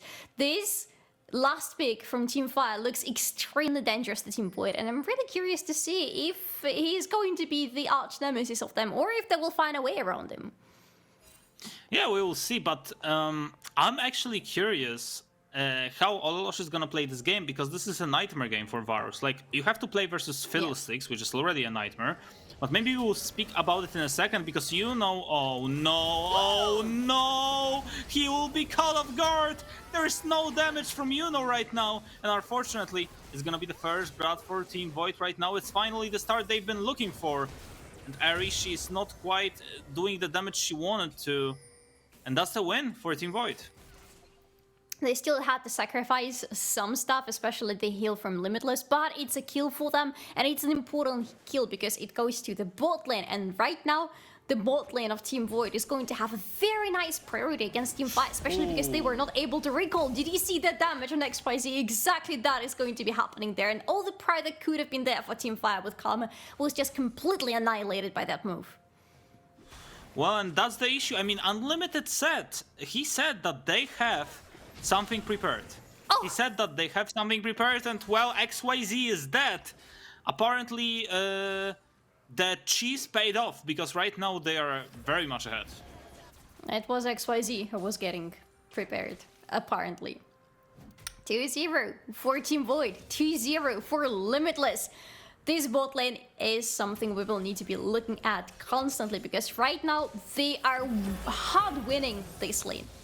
And I don't see how Teamfight are going to answer it up until they get level 6 on their jungler, especially because after that, yes, they are going to have a way to deal with Sivir and Seraphine, but before that, Ezreal Karma are going to suffer a lot. Karma will need to find some other ways to influence the game, because on bot lane she can pretty much do nothing. Yeah, like you said, Solari, it's gonna be very tough to do anything on bottom, so let's see what happens. Definitely one way to win this game for Team Fire is gonna be scaling into the late game, but it's not like they heavily win in the late game. They are playing against Varus and Sivir. Sivir with 2 kills, Sivir with Moonkeeper already, but this is the way to maybe come back. Ollosh, he's not quite doing the damage yet, and you know, gets a kill. So that's a big win from Team Fire, especially if you count in that you killed Ololosh. The chance of him getting tilted right now actually just increased by 99.9%. Oh, yeah, that's true. You never should underestimate the chances of that. Fortunately or unfortunately, depending on which team you're rooting for at this very moment. But, you know, getting a kill is indeed very important. This champ is pretty reliant on getting to his level 6 as soon as possible and to getting his items that will accelerate his AP damage even further. Pretty much the same with Lydia, but, you know, definitely he's having the upper hand in the early game in this game. So, good for him. At least some way to play around this game for Team Fire. I mean, to play around the early game, because on the bot part of the map, it's still pretty disastrous for them. But maybe somewhere else. It is, but Ezreal Karma is actually one of the best bot lanes to do not give a bigger advantage. It's gonna be very tough for Team Void right now to kill them, because Karma can speed Ezreal up and she can speed herself up. It should be easy for them to survive. The question is, are they gonna survive on the other lines? Because I'm looking at top lane, Marino is not having fun right now. If he recalls and he TPs back, it should be easy, but the recall got stopped! He stopped his recall, no! Oh, yo, he should be dead. And Olaf should be dead too, look at that! He has a flash, so maybe there's a way. The slow from Archon is there, and then they can actually try to change it around. Olosh, a lot of damage, but there won't be any kills coming in, and the recall from Cho'Gath will finally happen, so it's a win for him. Ratmral almost died. Look at his health bar, look at his mana bar. That could have been a kill for Marino all of a sudden. But no kills happened either on the top lane or on the mid lane. Both junglers have been seen on the mid lane. There is a dragon available on the map, but for Herald there is still some time. And the dragon is just a notion. It doesn't look like either of the teams are really looking into taking it as soon as possible. It looks like both the teams are mostly looking into getting to their level 6 and then taking some kills somewhere on the map. Maybe on the mid lane, for example.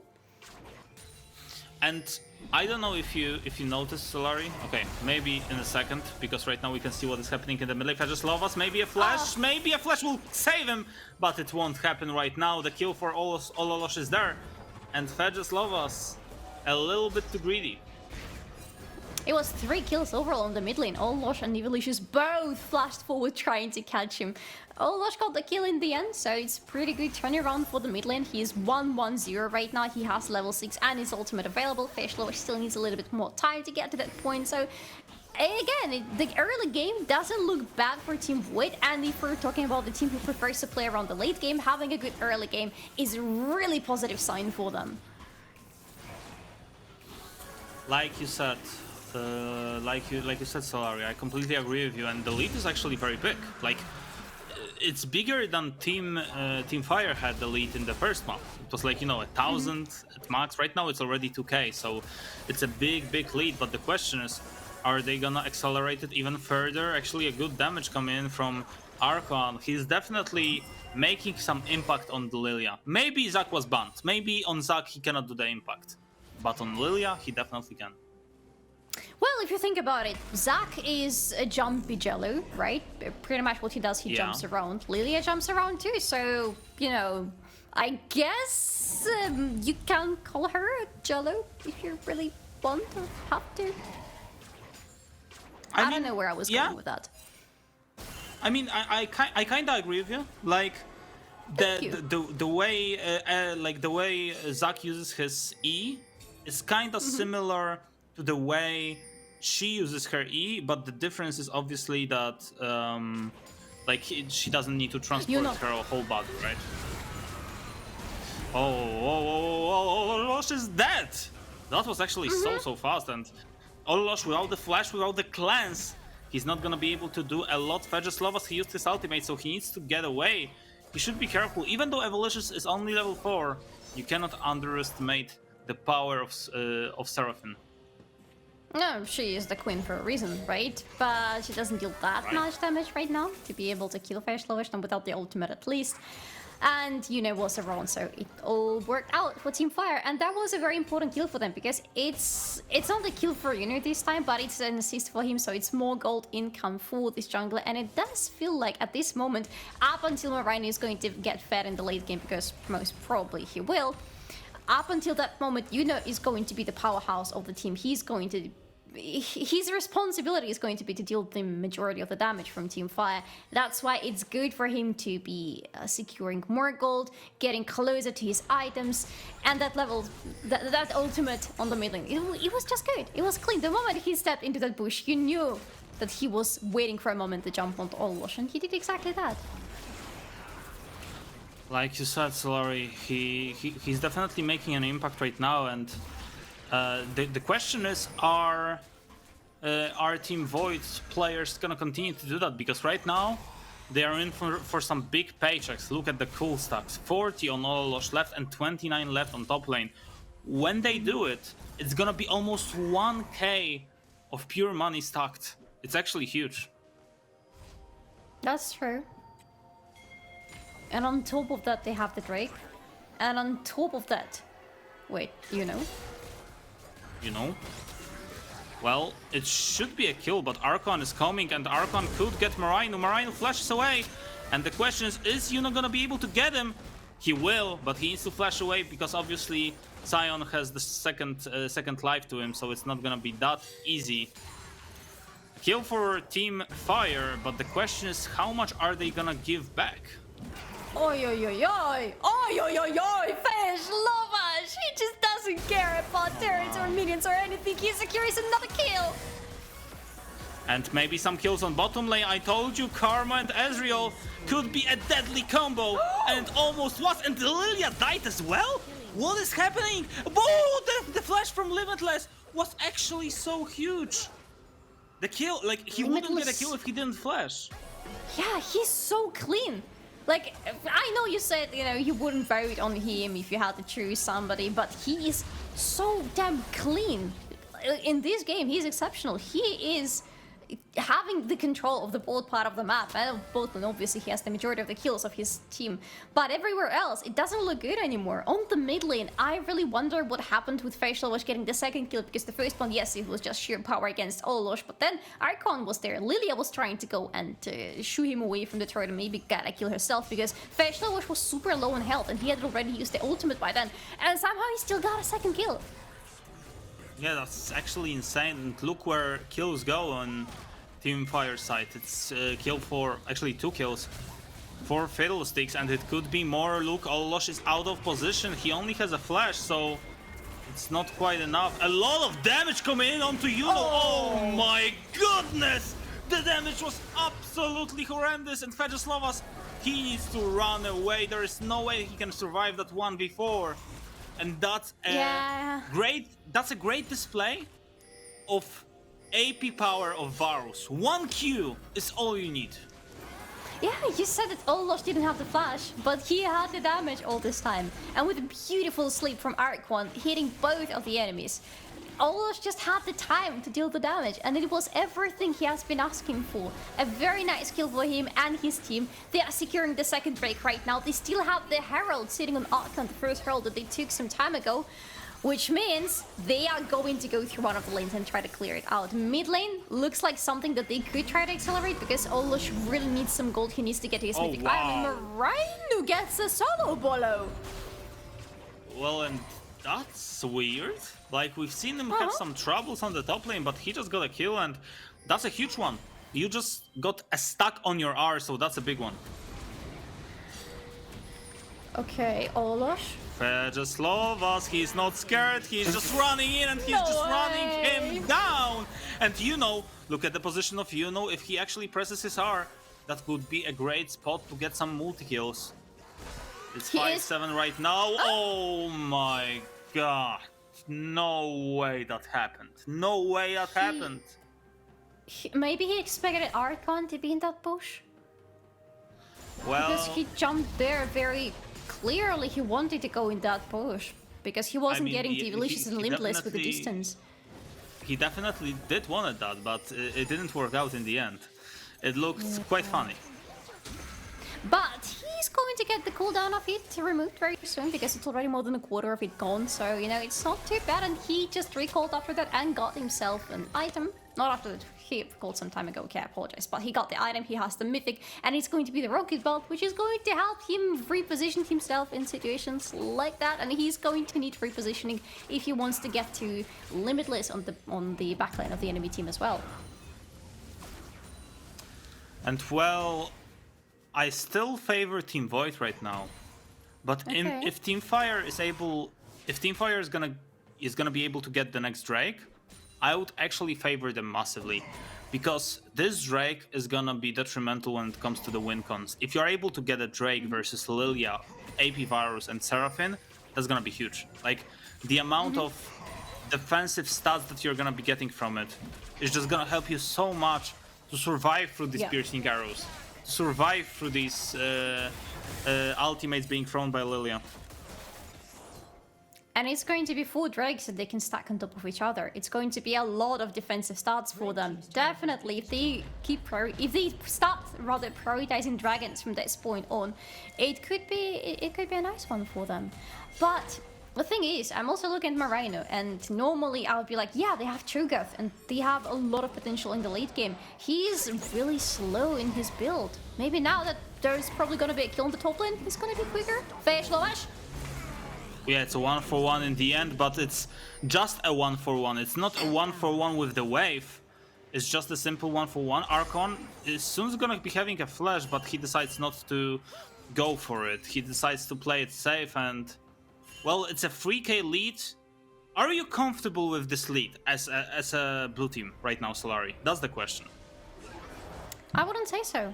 Right now you're strong, but it's not like you're confident on every part of the map. It's not like you're going in and taking the kills, and because you're sure that you're going in for taking the kills. You have the damage, but you always need the setup for your carries to deliver that damage onto the enemies. And the enemies are still growing. There is still Fejaslovas that, yes, he gave away a shutdown right now to Olosh, which is good, but he's still a problem. He's going to be becoming even a bigger problem as the game progresses. Yuno and Marina also going to be scaling up really nicely. Is Archon going to be able to match that scaling on his side is something that Team Void will need to answer.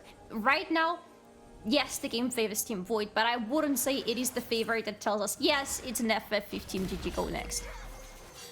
Yeah, definitely not, but they need more damage from Ezreal. He's only on his Essence Reaver right now, so he needs to get to the second item.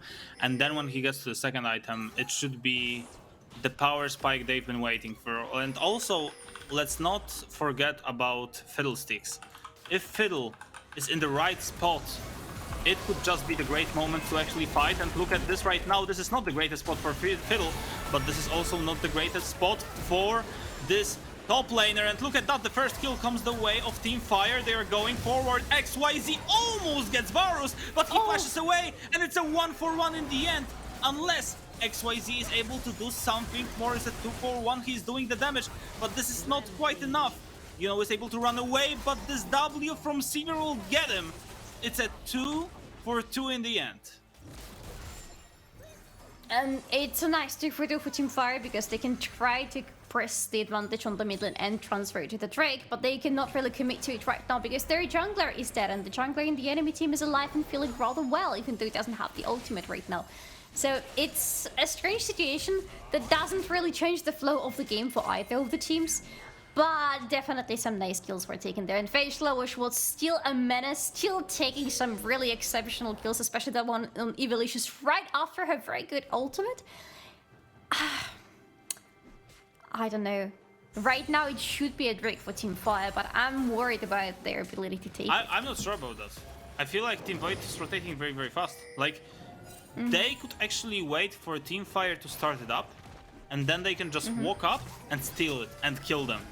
And that could be a turning point. Look, they're coming. Limitless, almost on 2 items, and he's actually very, very strong. They will push the waves from the middle, from bottom lane as well, and then they will just walk up. Look, they're stuck. They are stuck. Fejoslovas just pops out his ultimate, so he can just run down Olosh, and he's actually doing quite a good job of that. Wow, he just literally killed him, and you know what? A flank from him! It's a double kill, and that's actually, literally, game-turning moment, but not for Team Void. Call an ambulance, but not for Team Fire. Oh, yeah, Team Void were playing without one, and Ratmiral was sitting on a teleport all this time, but decided to push the top lane instead of rotating to the bot lane and helping his team. His team were in a numbers disadvantage, and this is not how they wanted to be there. They had an advantage also in the sense that the ultimate for Arkan was coming up quicker than the ultimate of Yuno, but Arkan never used his, and the ultimate from Yuno was just so decisive. And as you mentioned, StarForge, the amount of damage that he applied on Olosh was completely away from the team. He was alone, and it wasn't where he was supposed to be as this champion. I understand him as a player choosing flanking maneuvers quite a lot with other champions, like Kassadin, for example, or Kiana, but you're Varus. You need to be with the team. You need protection from the team, and you definitely need some other ultimates. Well, Chains of Corruption won't hit him, but he's still very tanky. Fejoslovas, look at this 1Q from him, and he's just able to run away. They just used 2 ultimates onto him, and he still just runs away from that. That's a disaster, because right now they lost a window of opportunity. So now what I want to see from Team Fire, use this Herald somewhere around Arco and Ololosh. You know that they are actually flashless, both of them, and you know that they are ultimate-less. So you need to take advantage of that. I think they also need the mid lane turret, because right now there is no auto turret in the bot lane for Team Fire anymore, and they lost a lot on the top lane. They need to try to balance it out, and the most obvious choice for them would be to try to go for the mid lane, remove the auto turret in the mid lane, secure yourself much more freedom of movement around the map by doing so, or maybe kill Olosh! Oh! Perfect knockup from Marino. Yes, Yuno did a good job, but the setup was definitely on point from Marino. Huge kill. Absolutely huge kill, and... Yeah, go ahead. Speaking of Marino, in the previous fight at the Drake, his knockups were also absolutely on point. I believe it was a 3-man knockup at some point when they were fighting right at the Dragon, right before Yuno jumped in with the ultimate. These two are working together, and the synergy between them is amazing. Yeah, it's definitely beautiful to see. And they just got tier 2. I mean, that's a huge win. They've been, what, 4k behind? And right now they are actually 700 ahead. That's insane, actually, when you think about it. Like, how they've been able to come back to this game. And like I said, if you get to 2 items on Fiddle, it should be easy peasy. And actually, Yuno got to 2 items. He's already on Rocket Belt and Zhonya's, so he will always have the possibility of doing R Flash into Zhonya's, which is such a deadly combo. Like, especially taking into the account that you're playing against Sivir and Varus is gonna be so tough for them. Zhonya is the absolute crucial item for Fiddlesticks in that scenario, because he needs to continue doing what we have already seen by him. Jumping right into the enemy's backline, dealing a lot of damage to them, distracting them. Zhonya allows him to do that and get out of this alive, which is a very important one, because Team Fire need to be forcing more fights with Team Void right now, because the moment when Team Void were much stronger than them is gone because of all those advantages that Team Fire managed to take for themselves. Right now there is a Baron on the map, which looks like a point both teams could be interested to be fighting around, but with all the ultimates available for Team Fire, they are going to have an upper hand fighting in such an enclosed part of the map. Like you said, Solari, they should be having an upper hand, but look at the build from Vyacheslavo's. He just hit his gargoyle. Have fun killing him right now. I mean, how are you gonna do it? How are you gonna kill Nasus? Like with your AP Varus, yeah, it's a lot of damage, but it's not quite nearly enough to take him down. Yeah, does anybody have enough damage to take him down? To be fair, Limitless should be the one killing him. He has 2 items. He has the the Quick Blades and the Kraken Slayer. It should be enough to kill him, but I'm not seeing enough from him after the beautiful. Look at the timing. Look at the timing, actually. You know, I don't understand why he's not doing the Drake, the Nash actually, but they are on the Nasher right now. It's the perfect timing because Ololosh was just in base, so now they are coming back, and it's actually too little, too late. They shouldn't be able to get him, and they will be able to get the Nash. And right now, the ultimate actually from Ratmiel is huge. But Yuno is there, and Yuno is in for a treat! Say hello to Fiddlesticks as he just kills your whole team, but Olosh is doing the damage. Maybe there's a way to win for Team Void. The Chains of Corruption will hit, but he's not doing quite enough. Oh no, the piercing arrow won't hit, and he just goes to the mid-lane tower. Olosh, wake up! Your team is dead. What are you doing? He's running away, and maybe he's going to take the Drake? Could it... I mean, what else does he have to do? No? Okay, but he's losing the game. Oh no. Oh no, Vyacheslav. Oh no, Marino.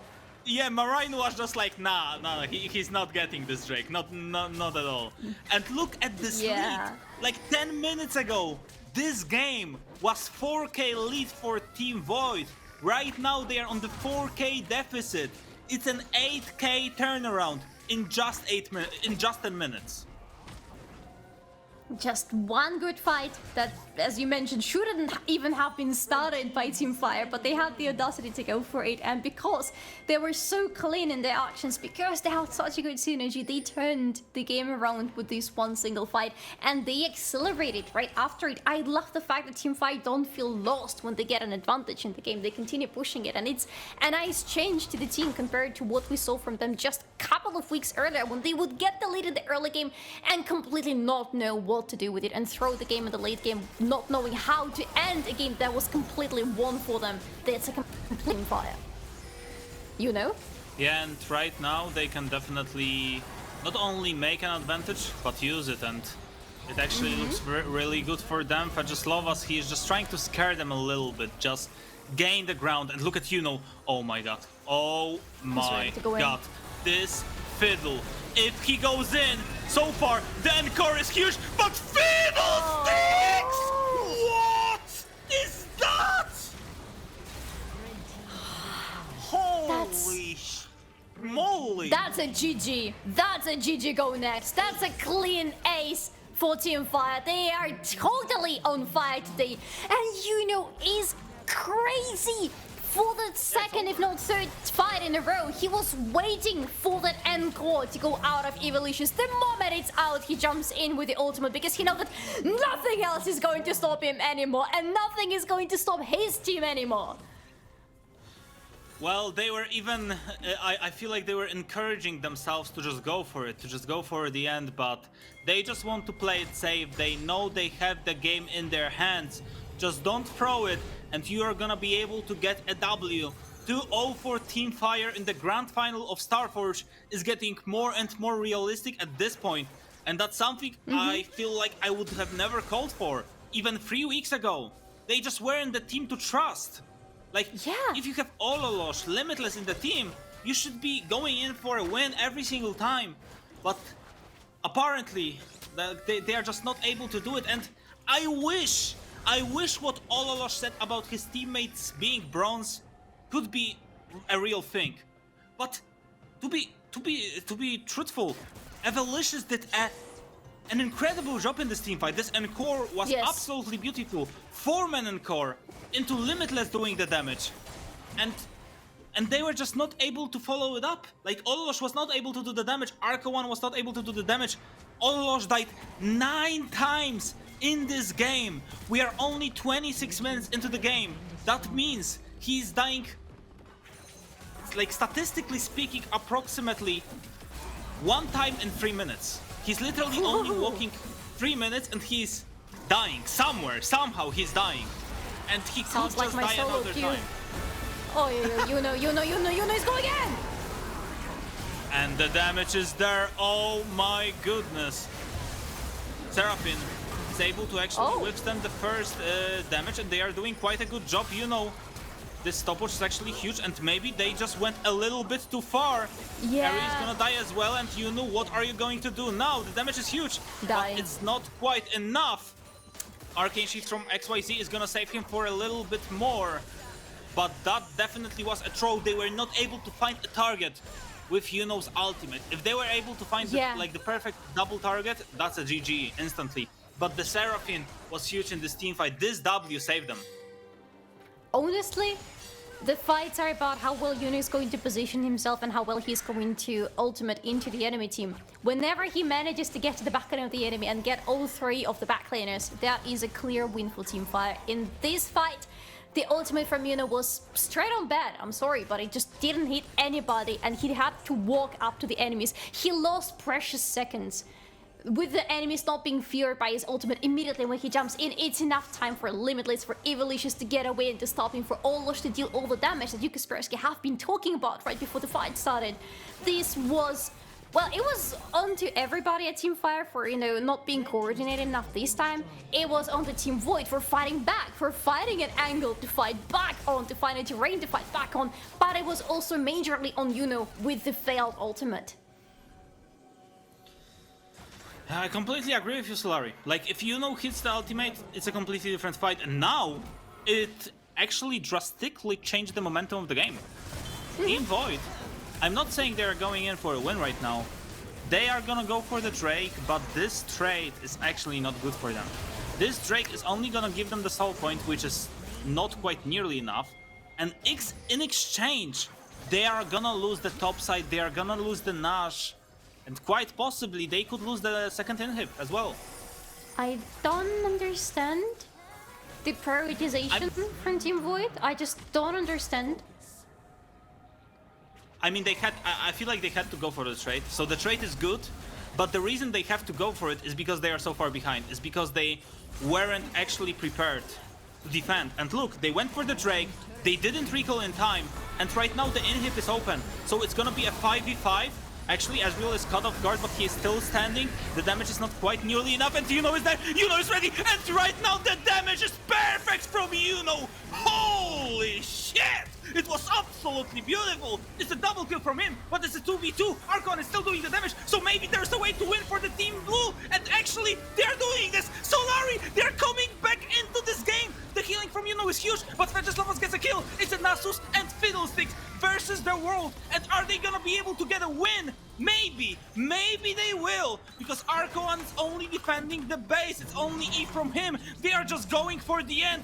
They are literally ignoring the Sion, and they are going for the end of the game. Yuno is doing the good work of that. The Nexus is gonna be open. So the question is, are they gonna be able to finish it right here, right now? 6 seconds to Limitless, 5 seconds. Oh, the inhib! The inhib! No! Oh my goodness! No way! Wait, what?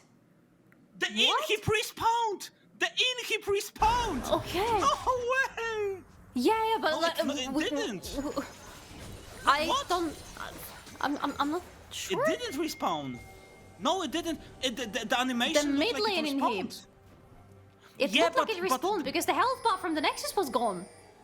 Yeah, exactly. So I thought the inhib respawned, but obviously they got a top lane inhib, so it's not possible for it to respawn. I have no clue what just happened, Solari.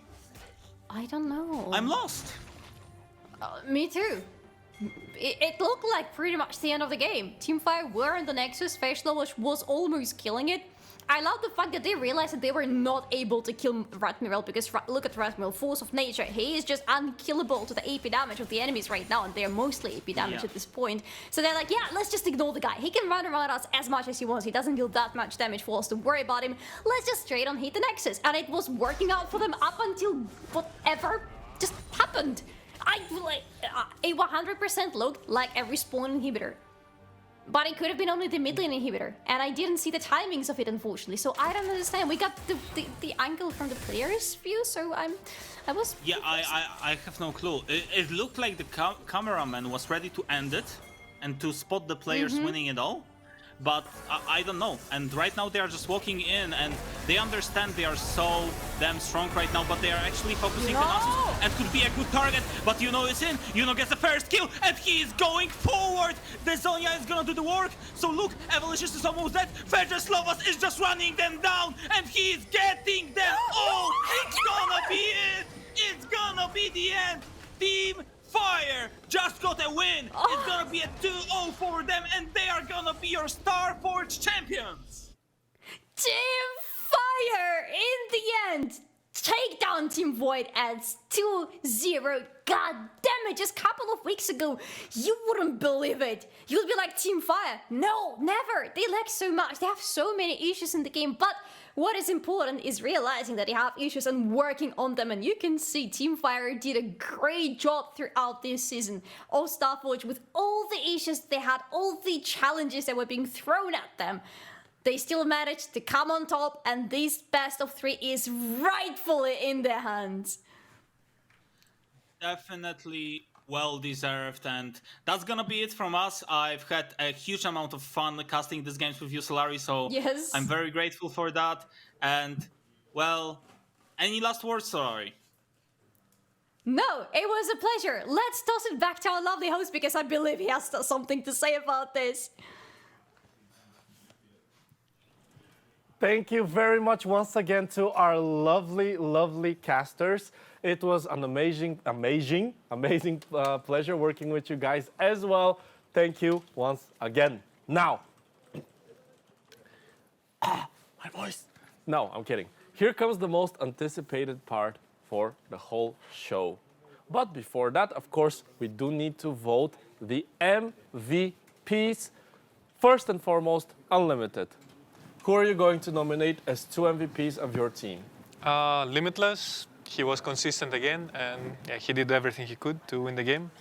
So definitely Limitless. And actually, Ratmiral again. He played top lane in a losing matchup. He won the trades. He took the tower solo.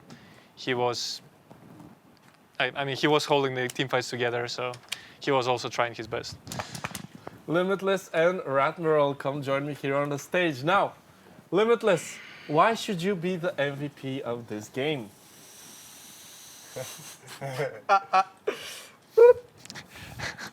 Is that an answer? No. No?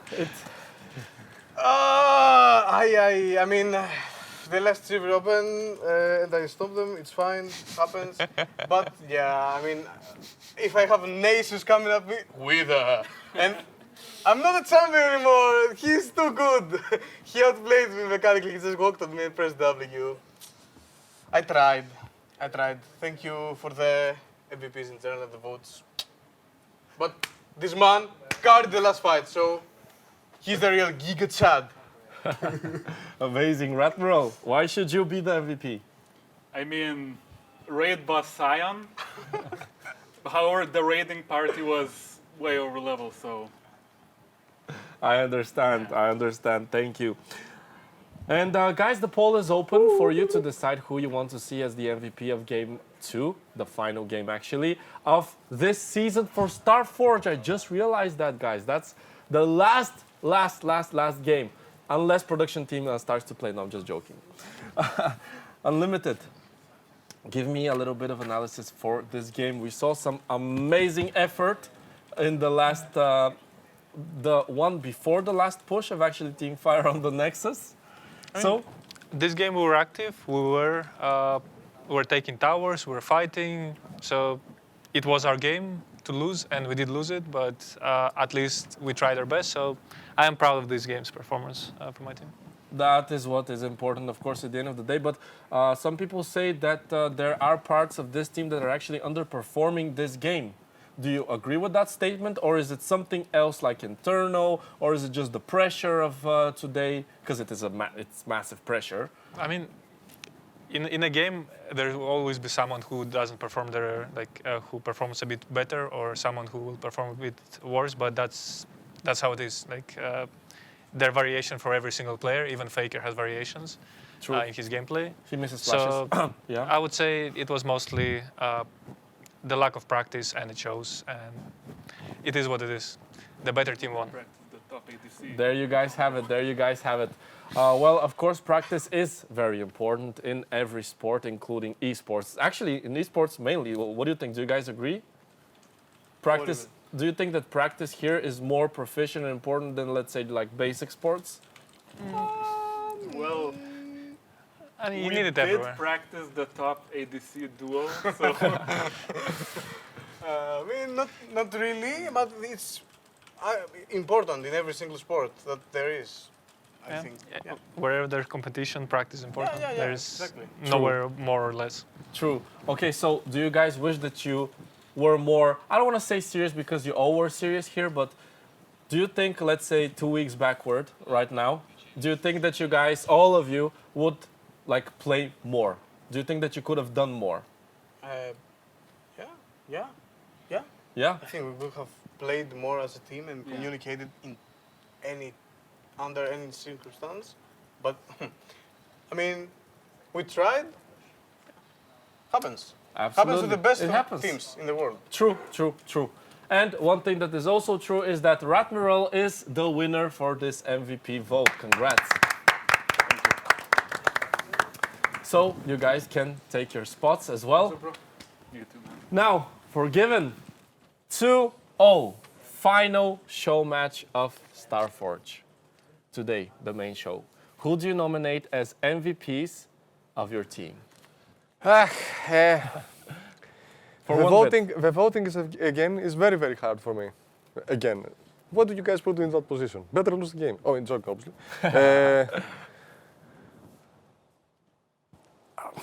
In that voting, I will have obviously to not vote everyone. I wish I could have voted at least 4 players on my team, but I'm in a position that I can't. So I will apologize again to whomever doesn't get nominated, but can only vote 2 people. So you nominate everyone but Moreno. No. I didn't say that. Will you listen? Don't flame me after. Okay. So the first voting will be Feja Shulovashu. Fesh okay. And the second MVP vote. The second vote is between Eri, Juno, and Moreno, and the winner is Juno. Okay, Juno, mid-jungle once again. I offered him cool glasses as well, but he didn't take them. Just- Just the same. I want to mention something very fast. I could have obviously voted Eri and Moreno. I wish I could. I can't get to. I'm sorry, that's the rules. But you played both a very good game, especially Karma. Moreno fumbled here and there. It's very characteristic of him. Moreno is actually the player that I wanted the most in my teams from the first week. But there is a very small thing that always not let me down. But I want to be proud, but I can't. And the thing is, he always could have had the perfect game. Yeah. That's like the phrase I could give him. He always could have had the perfect game. Could. Yeah. He can, but he somehow stumbles somewhere. But hopefully in the future, when you get to Challenger in EU West, we can play. Ooh, okay. One day, Challenger EU West. Now, let's get here back to our MVP nominees. Fesh Lovash, the first MVP nominee once again for Team Fire. Why? So this is my last chance to say anything in the big crowd. So instead of telling me why I should be the MVP, I want to tell everybody that even though we had personal issues in the team, I am very proud of my team that we were able to work really well. And actually everybody trusted me as a shot caller, which was a very big role for me because I never did that. True. but I am really happy that I was able to play with them and show everybody my favorite champion in live action. So I am really grateful for the opportunity. Thank you, Fish. Man, he gave such a good speech. Like, what can I say? I had like a thing in my eye. I'm just gonna go with it. So 3 people, 5 people walking randomly, fiddlesticks waiting,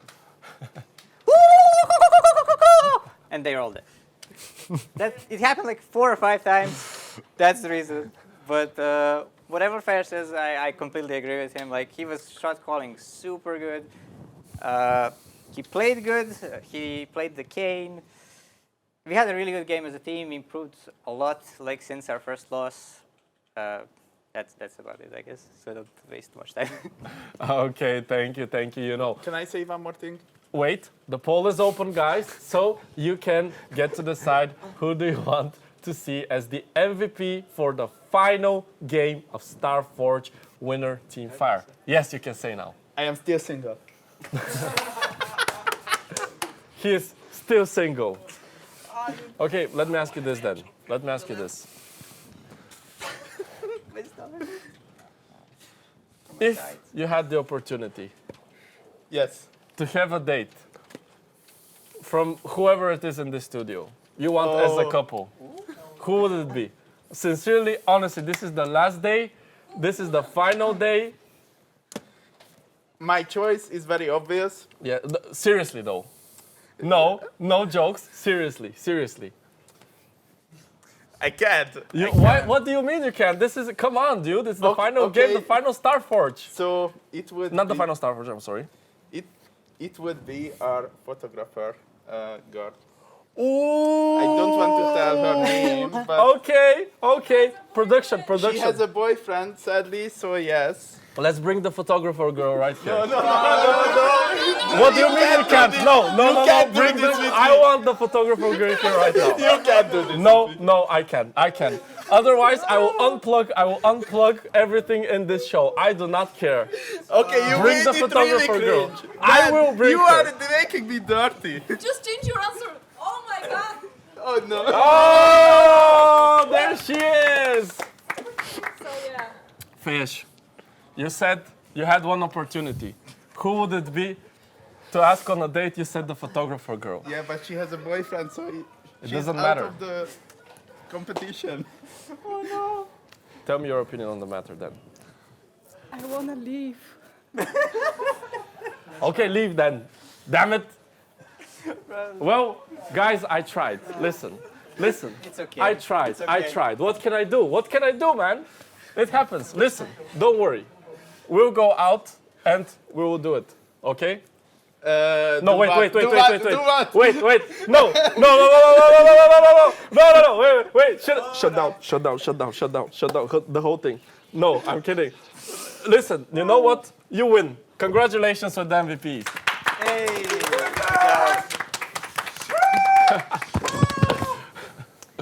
Okay, you guys can take your places as well.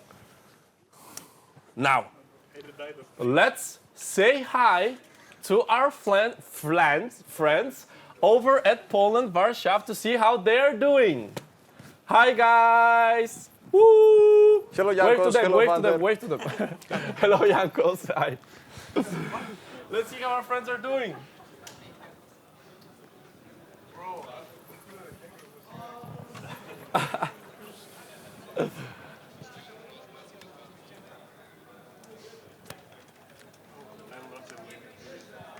Bardziej...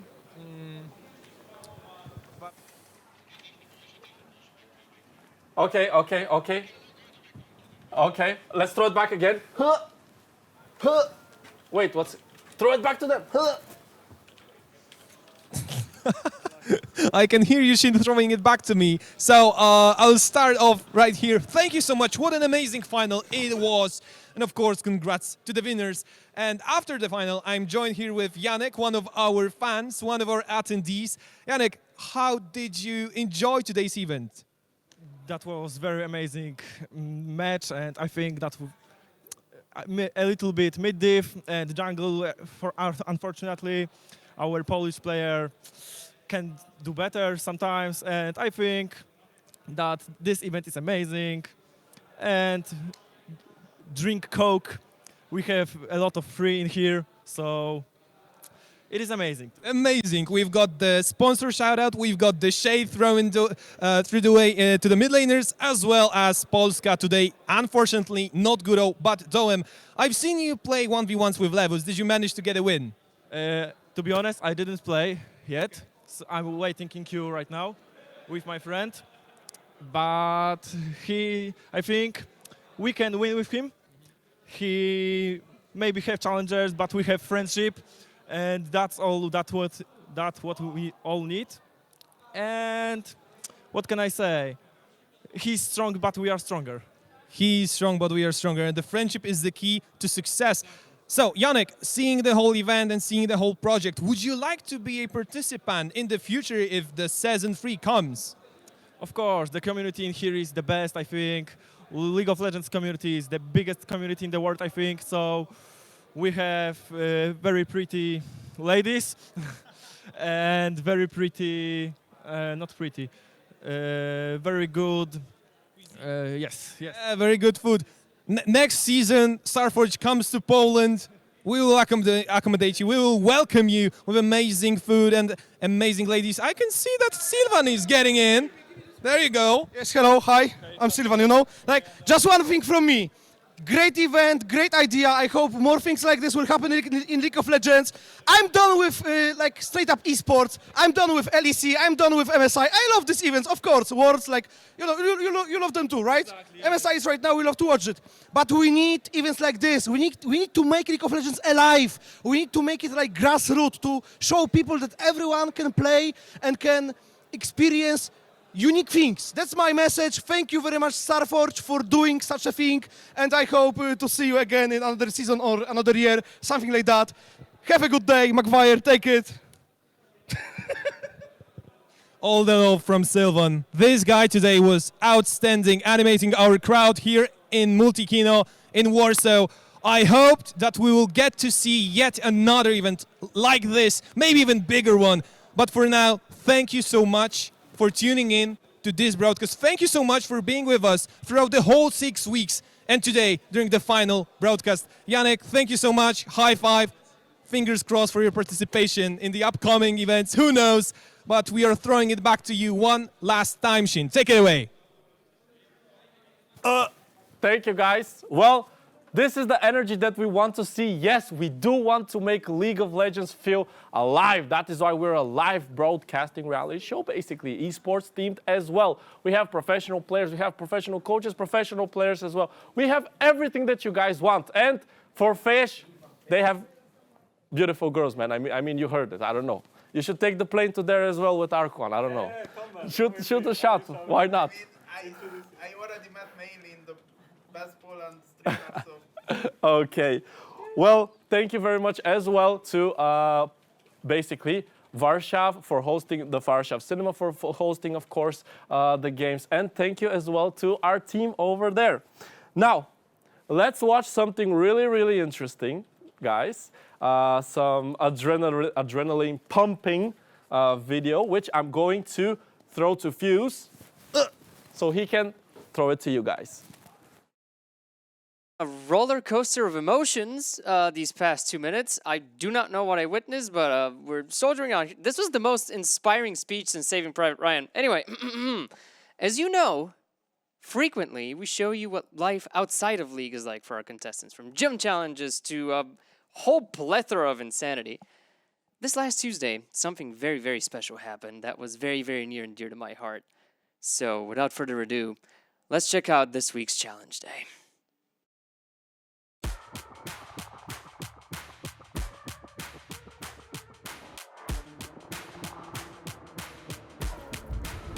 Yell action. Hello, ladies and gentlemen. Welcome once again to one of our episodes here and challenge days at StarForge. As you can see, guys, today we're going to be racing through the episode. Did you see what I did there?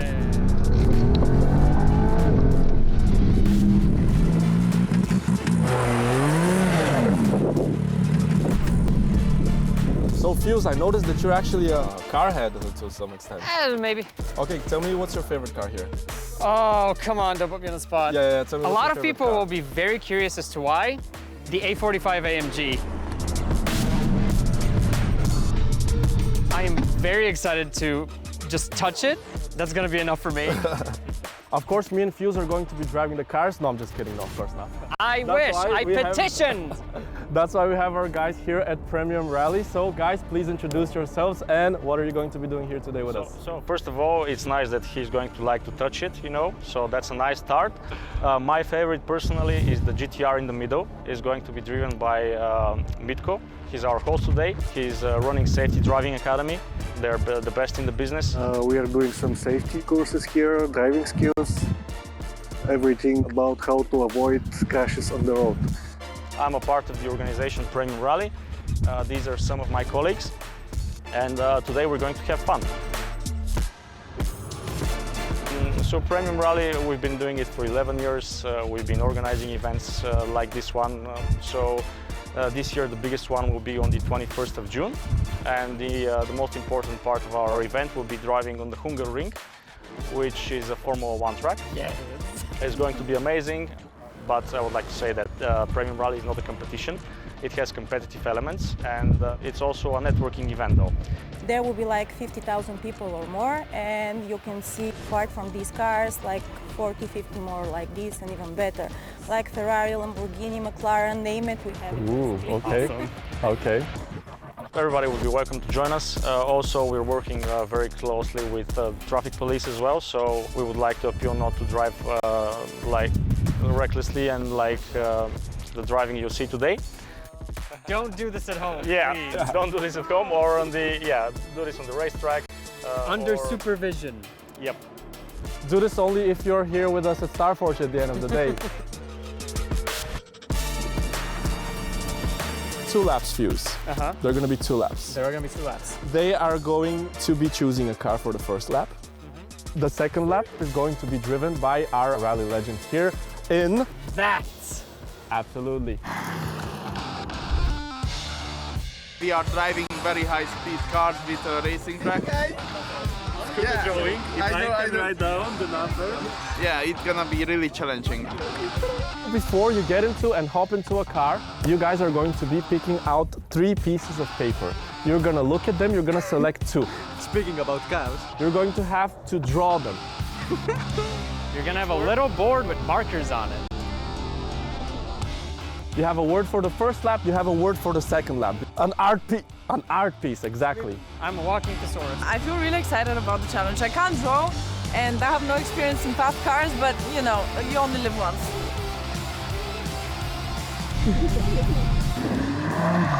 And for each correct guess, you guys are going to get a point. I wanna draw the shoe one first, and I am gonna draw the snake second.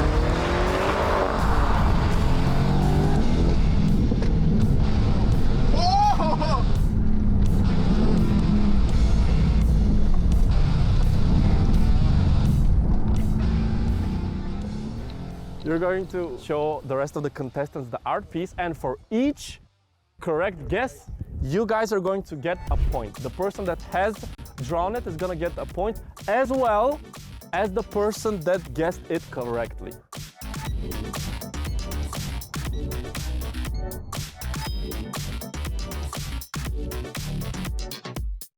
I don't know. I am not happy that they don't know it, but life is life.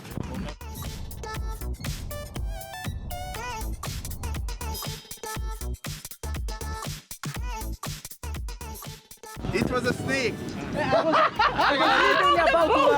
knew it as well, but I don't manage to write it. Bright faster, brother. I choose the first car because she looks very attractive. Oh god, the car. I feel really excited about the challenge. I can't draw and I have no experience in fast cars, but you know, you only live once. I have never been on a roller coaster or a fast car in my life. Everybody knows I have a problem with motion sickness. So I don't have a strategy, I'll just draw. No strategies.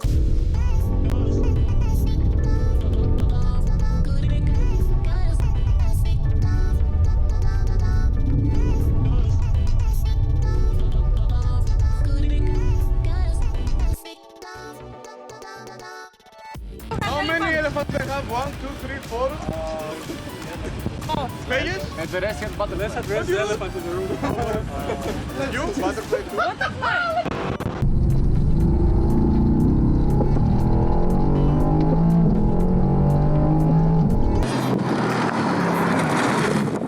One turn.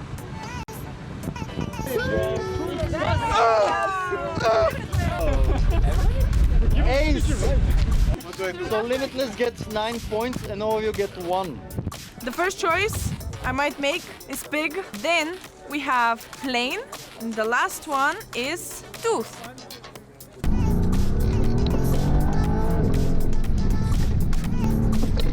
Yeah, draw them big. Kind of obvious.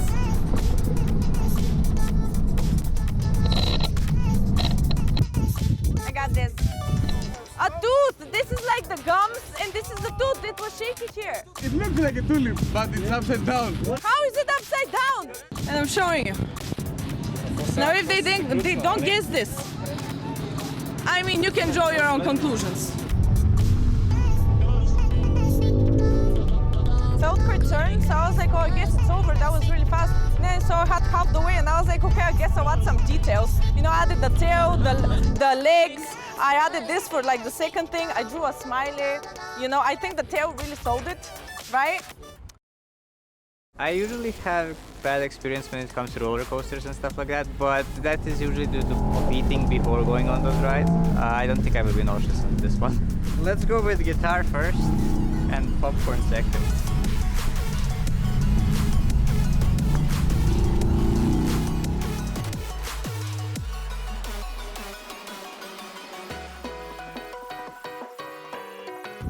I won't tell you what it looks like to me.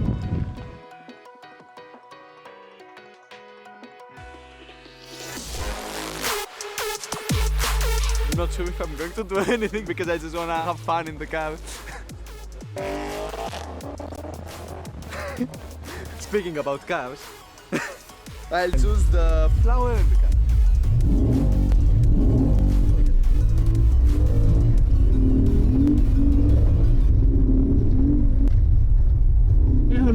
It's fine, it's fine.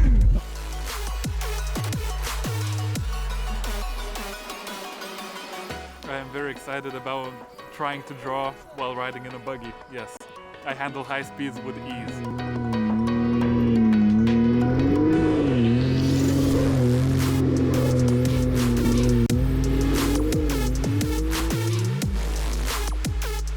You have no time to draw, and you have to, try for people to guess it. The first one is an octopus. I will not be drawing a fist.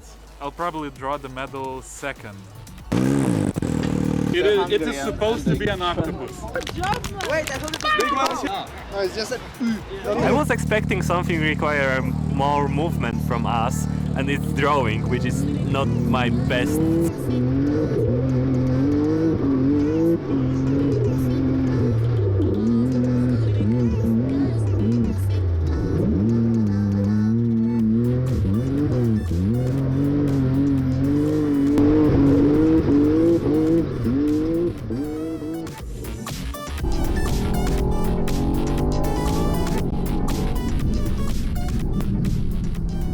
Pizza.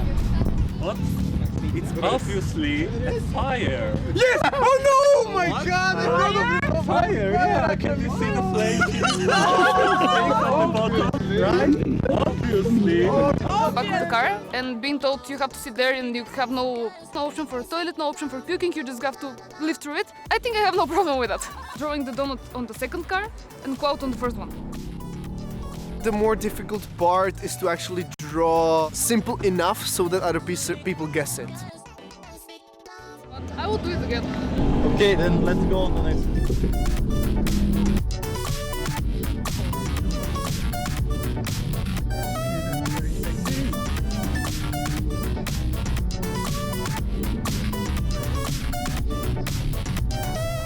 Good job. Another ace.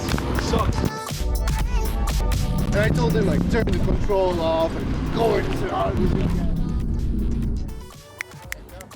Do balloon first, actually. Balloon first, fish second.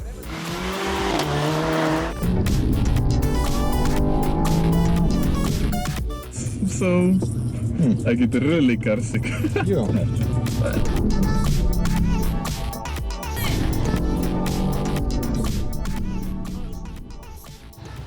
Also, I was done in like 3 seconds, so I was enjoying the ride, which was not a good choice for me. The emotions were high as well as the speed this episode. I got a ride in one. It was awesome. In first place, Moreno with 31 points. Second place, we have Ololosh with 30 points. Coldest man. Third place, we have ABC with 28 points. Nice. AKA XYZ. XYZ with 0. There you guys have it, our winners, top 5 winners for today's episode. Thank you once again to Safety Driving Academy and Premium Rally. Thank you to our lovely viewers as well, and have a wonderful rest of the episode. Bye from us. Bye, thank you. Now.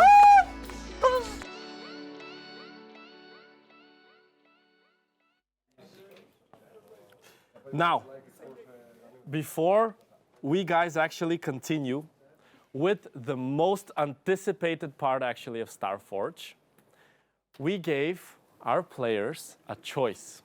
We gave our players a choice either to split or not to split the prize, or something that you're going to see a little bit more about. And this is actually massive because it's for the prize of the whole show. So we're gonna play a short video which you guys are going to be able to see.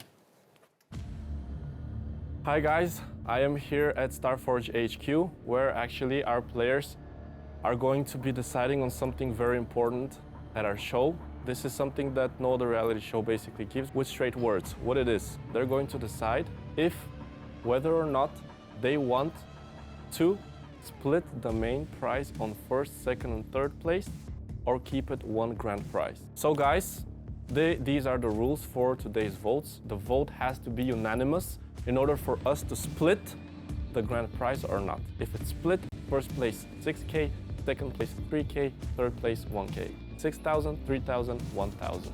So guys, what I'm going to do, I'm going to rotate clockwise, starting from Evelicious. So the votes are as it follows. First vote, Evelicious. Yes. Has Why voted not? yes. Limitless. Very interesting vote. Has voted yes as well. Ololosh actually voted What? yes. Actually, Oh, but the player has voted yes. Ratmural has voted yes. Morinu, he voted yes as well. Remember, the vote has to be unanimous. So far, all of our contestants have voted yes. Now, you know, actually voted yes. Okay. Now, here comes the interesting part. Pesh Lovash, our Team Fire mid laner. They asked me what would I do with the 10K. One of my answers was like splitting with my team. Everybody 2K. It's easy to. Yeah, it's easy to say like that, but Yeah, then you get 10K filled into your bank account. It's easy to give money that you don't have. Yeah, that's correct. Has voted yes as well. This is the decision whether or not to split the grand prize, guys. Don't show it. This is really important. XYZ, ABC, ZYX actually voted yes. Okay. Oh, it's new. And now, Eri, the current leader of our leaderboard up until now, the support of Team Fire, has voted Show it. no. Oh. It was 1-9. I spent 5 weeks with the mental that there's only one winner. Changing it in the last minute meant for me that I ruined my mental health for nothing. So, now, here comes the question. Eri, what is your final decision? When I went there and they asked me why I said no, I said that this was mine. It was my current decision, and I have to stand by it. I say no. Okay, okay. So there you guys have it. We have one prize for first place. 9 positive votes, 1 negative vote from Eri. So of course the vote has to be unanimous as the rules were clear. Guys, this was a very exciting turning point for StarForge. The rules stay the same, and catch you later. Hi, well, oh good God, that was, yeah, that was quite a lot of deliberation and quite an interesting result. We, peeling the curtain back a bit, this could not have gone more stressful for everybody involved. So let's see how everybody's mental health is. Shout out to mental health. So, it is at this point in the show that these beauties are going to be finding a new home. So, with the aid of my wonderful production team, I will be announcing the winners of the HyperX Sweet Gear giveaway. Let's see who. Let's start with, if the production team, my wonderful production team is ready, let's start with the headset, if you would please. This incredible piece of tech, which honestly, I honestly wouldn't mind having at my home. Headset goes to Maxi Ura. Remember, you can check chat to confirm your identity. So even with my bungled pronunciations, rest assured, one of the winners is the person I just mentioned. And don't worry about it. Everything is going to be going to the best.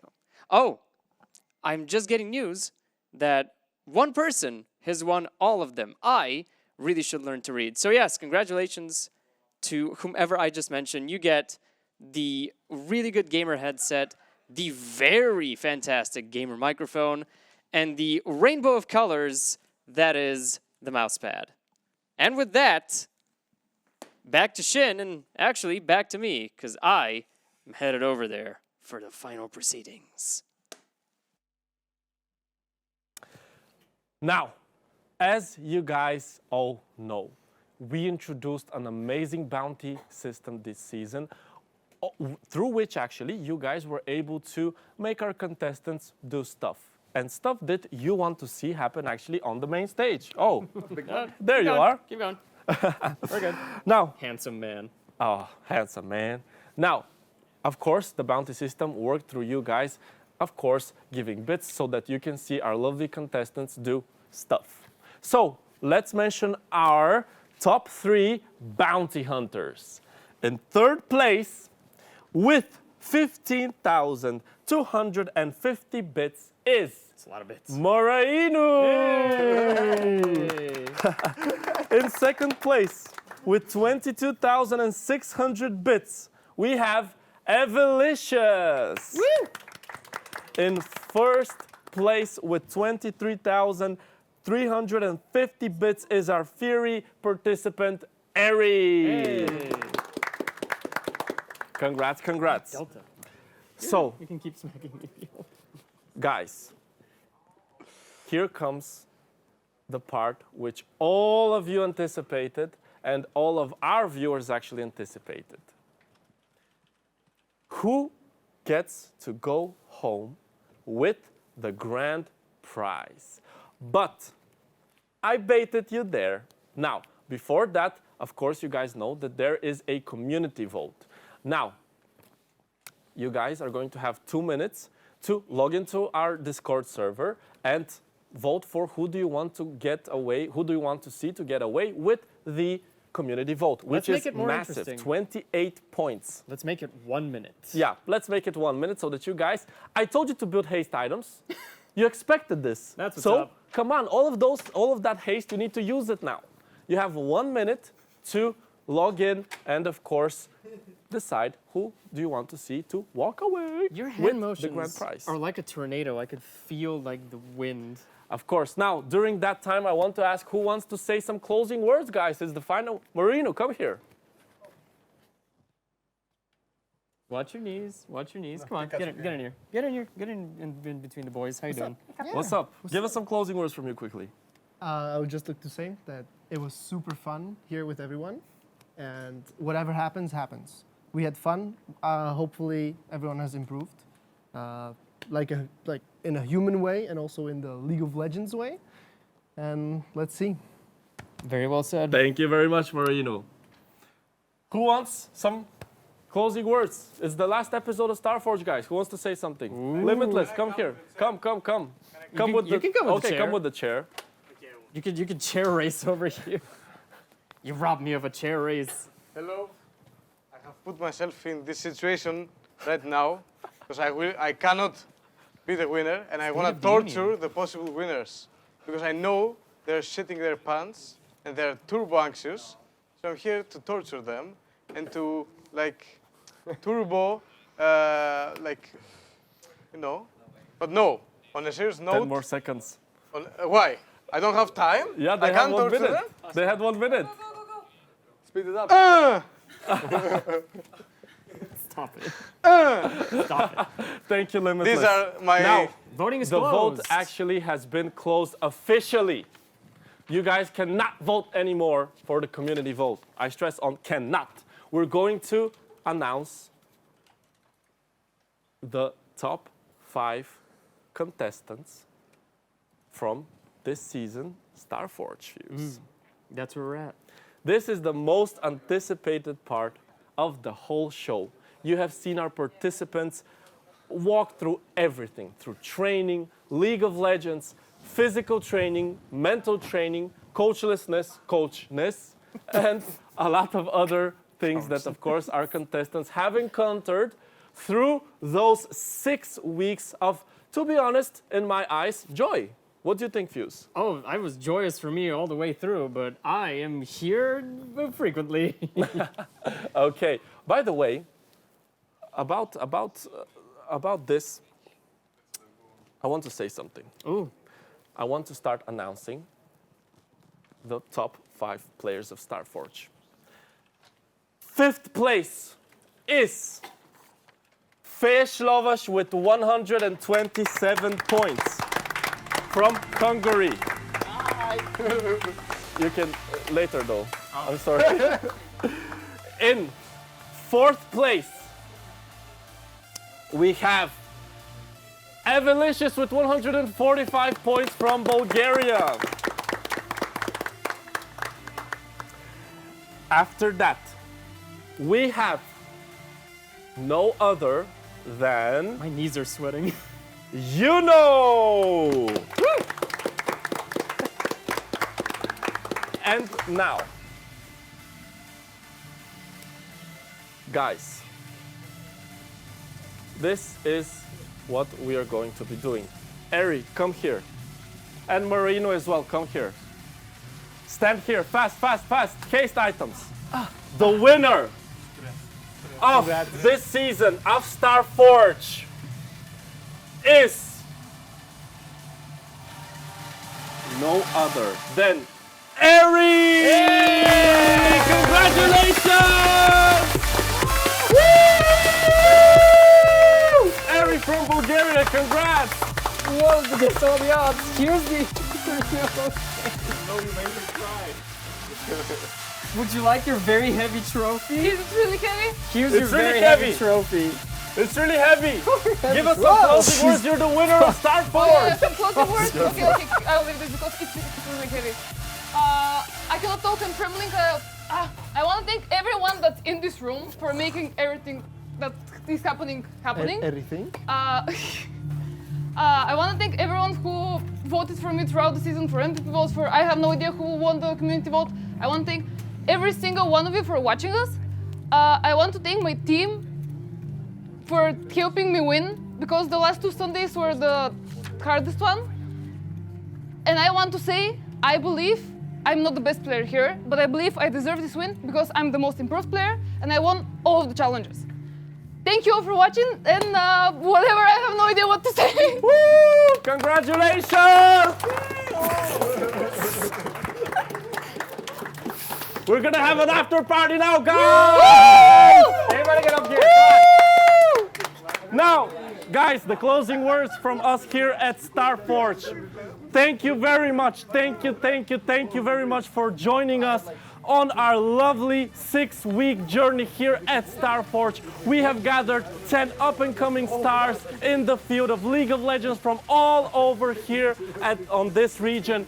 We want to thank you once again, and of course, expect the next season of StarForge so that you can see who is gonna become a star next. For now, it is no other than Eri from Bulgaria. Congrats once again. Woo! Thank you to our viewers once again. We're going to the after party!